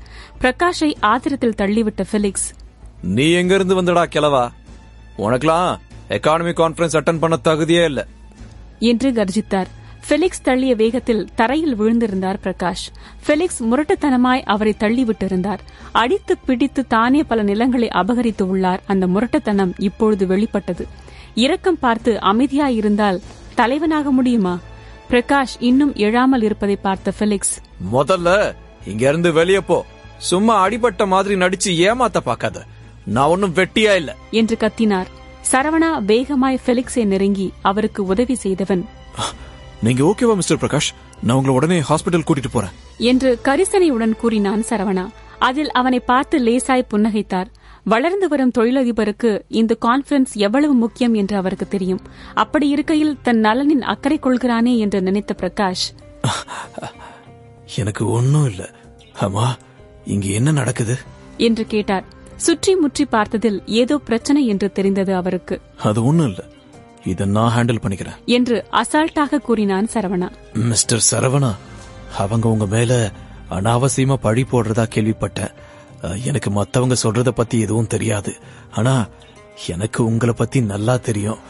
என்னோட பழைய ஸ்டூடெண்ட்டுக்கு கால் பண்ணி உங்களுக்கு ஹெல்ப் பண்ண வர சொல்லவா என்று தன்மையாக கேட்டார் பிரகாஷ். இதை கேட்ட சுற்றி இருந்தவர்கள் பெரிய ஜோக் கேட்டது போல் சத்தமாய் சிரித்தனர். சத்தமாய் சிரித்த பெலிக்ஸ், இந்த கிழவன் ஒரு டீச்சரா? இவனுக்கு மூளை குழம்பி போயிடுச்சுன்னு நினைக்கிறேன். 60 வயசு ரிட்டையர்ட் ஆனாலு, ஆனா சுத்த முட்டாளா இருக்கான். இவனுக்கும் 20 வயசான ஆளுக்கும் என்ன பழக்கம் வந்துச்சு? இதுல இவன் அவனோட ஸ்டூடெண்ட் கிட்ட ஹெல்ப் கேட்க போறானா? இந்த இடம் என்ன அவன் ஸ்கூல்னு நினைச்சுக்கிட்டானா என்று கேட்டிட சுற்றி இருந்த அனைவரும் மேலும் சிரித்தனர். ஒவ்வொருவரும் பிரகாஷை அவமரியாதையாக பேசிக் கொண்டிருந்தனர். அதனை எல்லாம் கேட்டு பெலிக்ஸ் இன்னும் சிரித்தார். இந்த கிழவனை வைத்து சரவணனை சுலபமாக வீழ்த்திவிடலாம் என்று நினைத்தான். அவனின் ஒரு வீக் பாயிண்டாக அவரை பார்த்தார் பெலிக்ஸ். மிஸ்டர் பிரகாஷ் முன்னே வந்து அவர் முகத்தில் வெறுப்புடன் துப்பியவர், கண்ணு முன்னாலே நிக்காத. நான் சொன்னது கேக்கல? நாங்கெல்லாம் இங்க பிஸியா இருக்கோம். வயசான கிழவன்னு பாக்குறேன். இல்ல ஒழுங்கா எங்க விஷயத்துல தலையிடாம போயிடு என்று பிரகாஷ் முகத்திலே துப்பினார் ஃபெலிக்ஸ். உன் ஸ்டூடெண்டா? யார் அது? ஒழுங்காரு, இல்ல உன் ஸ்கூலையே நாசம் பண்ணிடுவேன் என்று கூறிட அந்த இடத்தில் ஒரு கருப்பு நிற ஆடி வந்து நின்றது. அந்த காரின் லைசென்ஸ் பிளேட்டில் கோஸ்டவுன் 001 என்று இருக்க அனைவருமே வாயை பிளந்து கொண்டு அமைதியாய் பார்த்தனர். காரை விட்டு இறங்கியவர் கூட்டத்தில் ஒருவரை தேடிக் கொண்டிருந்தார். யார் என்று சொல்லாமலே அந்த காரில் இருக்கும் நபர் யார் என்று அனைவருக்கும் தெரிந்தது. பெரும் அதிர்ச்சியில் அனைவரும் இருந்தனர். காரில் இருந்து வந்தவர் பிரகாஷ் பக்கம் சென்று, மிஸ்டர் பிரகாஷ், நீங்க இங்க ஹில்வுட்ல என்ன பண்றீங்க? ஏன் என்கிட்ட முன்னமே இதை பத்தி சொல்லல? நான் உங்களை பெஸ்ட் இடத்துல ட்ரீட் பண்ணிருப்பேன்ல. நீங்க ஏன் இன்னும் சாதாரண ஆளுங்க போல இருக்கணும்னு ஆசைப்படுறீங்க? டைரக்டா கான்ஃபரன்ஸ் ரூமுக்கு வந்திருக்கலாம்ல என்று கூறியவர் அப்பொழுதுதான் பிரகாஷ் முகத்தை உற்று பார்த்து, மிஸ்டர் பிரகாஷ், உங்களுக்கு என்னாச்சு? ஏன் இப்படி என்று கேட்டு குழம்பினார்.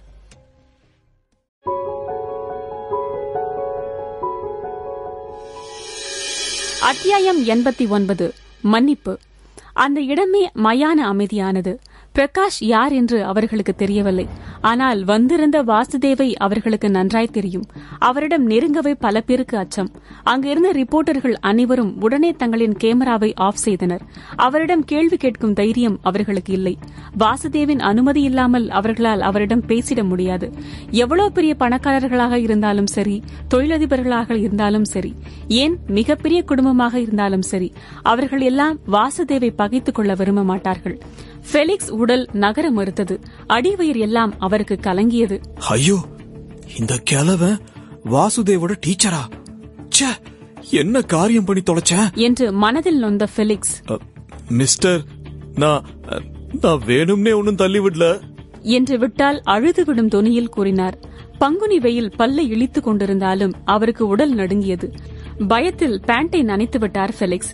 அகரன் குடும்பத்தின் தலைவன் பயத்தில் பண்ணை ஈரமாக்கிட அங்கு இருப்பவர்கள் சற்று பின்வாங்கினர். மெய்யாகவே மிகவும் அஞ்சி நடுங்கினார் ஃபெலிக்ஸ். மிஸ்டர், பிளீஸ் என்ன மன்னிச்சிடுங்க. என்னோட தப்புதான். நான் அப்படி பண்ணிருக்க கூடாது. உங்களுக்கு அடிபட்டிருக்கா?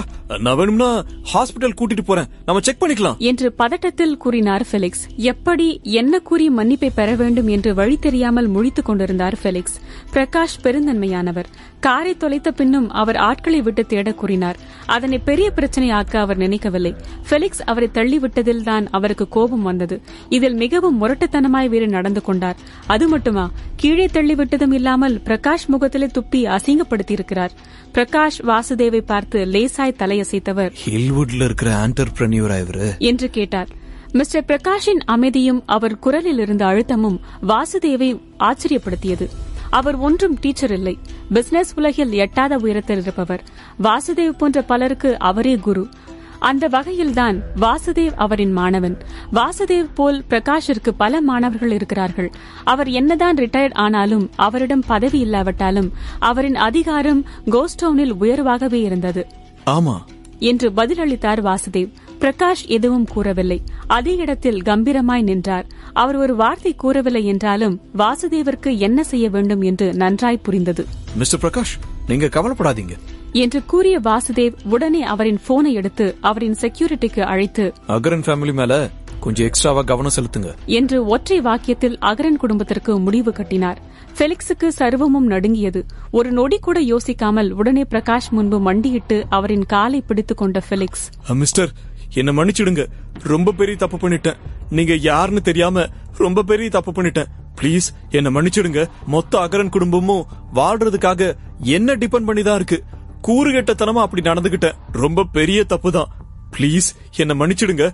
நான் இப்பவே அகரன் குடும்பத்தோட பாதி சொத்தை ஹில்வுட்ல இருக்கிற ஓல்டேஜுக்கு எழுதி வைக்கிறேன் என்று பயத்தில் வாய்க்கு வந்ததை பிதற்றினார் ஃபெலிக்ஸ். என்ன செய்வது என்றெல்லாம் அவருக்கு புரியவில்லை. ஆனால் எப்படியாவது அவர்களை மன்னிக்க வைக்க வேண்டும் என்று கெஞ்சி கூத்தாடினார். பிரகாஷிற்கு தெரியும் ஃபெலிக்ஸ் அவருக்கு பிரச்சனை என்றதால் தான் மன்னிப்பு கேட்கிறார் என்று. இல்லையென்றால் இஷ்டத்திற்கு இன்னும் ஏசியிருப்பார். அவரை விட கீழ் இருப்பவர்களை கண்டால் அவருக்கு தொக்காயிருக்கும். பொறுத்திருந்து அகரன் ஃபேமிலிக்கு என்ன நடக்குதுன்னு பாரு என்று கூறினார் வாசுதேவ். பிரகாஷ் அசையாமல் இருக்க உடனே ஃபெலிக்ஸ் வாசுதேவ் பக்கம் திரும்பி, பிளீஸ் என்ன இந்த ஒரு தடவை மன்னிச்சு விட்டுருங்க. என்று மன்றாடினார் பெலிக்ஸ். அங்கிருந்த அனைத்து ரிப்போர்ட்டர்களும் பிசினஸ் மேன்களும் அதனை வேடிக்கை பார்த்துக் கொண்டிருந்தனர். மற்ற தொழில்களை விட ரியல் எஸ்டேட்டில் இருந்து கவர்மெண்டிற்கு நிறைய வருமானம் கிடைக்கும். அப்படியிருந்தும் வாசுதேவ் இரக்கம் காட்டாமல், அகரன் குடும்பத்தை பத்தி ஆயிரக்கணக்கில் கம்ப்ளைண்ட்ஸ் எங்களுக்கு வந்திருக்கு. இது வர நேரம் இல்ல, இப்போ அதெல்லாம் எடுத்து பொறுமையா படிக்கலாம் போலயே என்று கூறினார் வாசுதேவ்.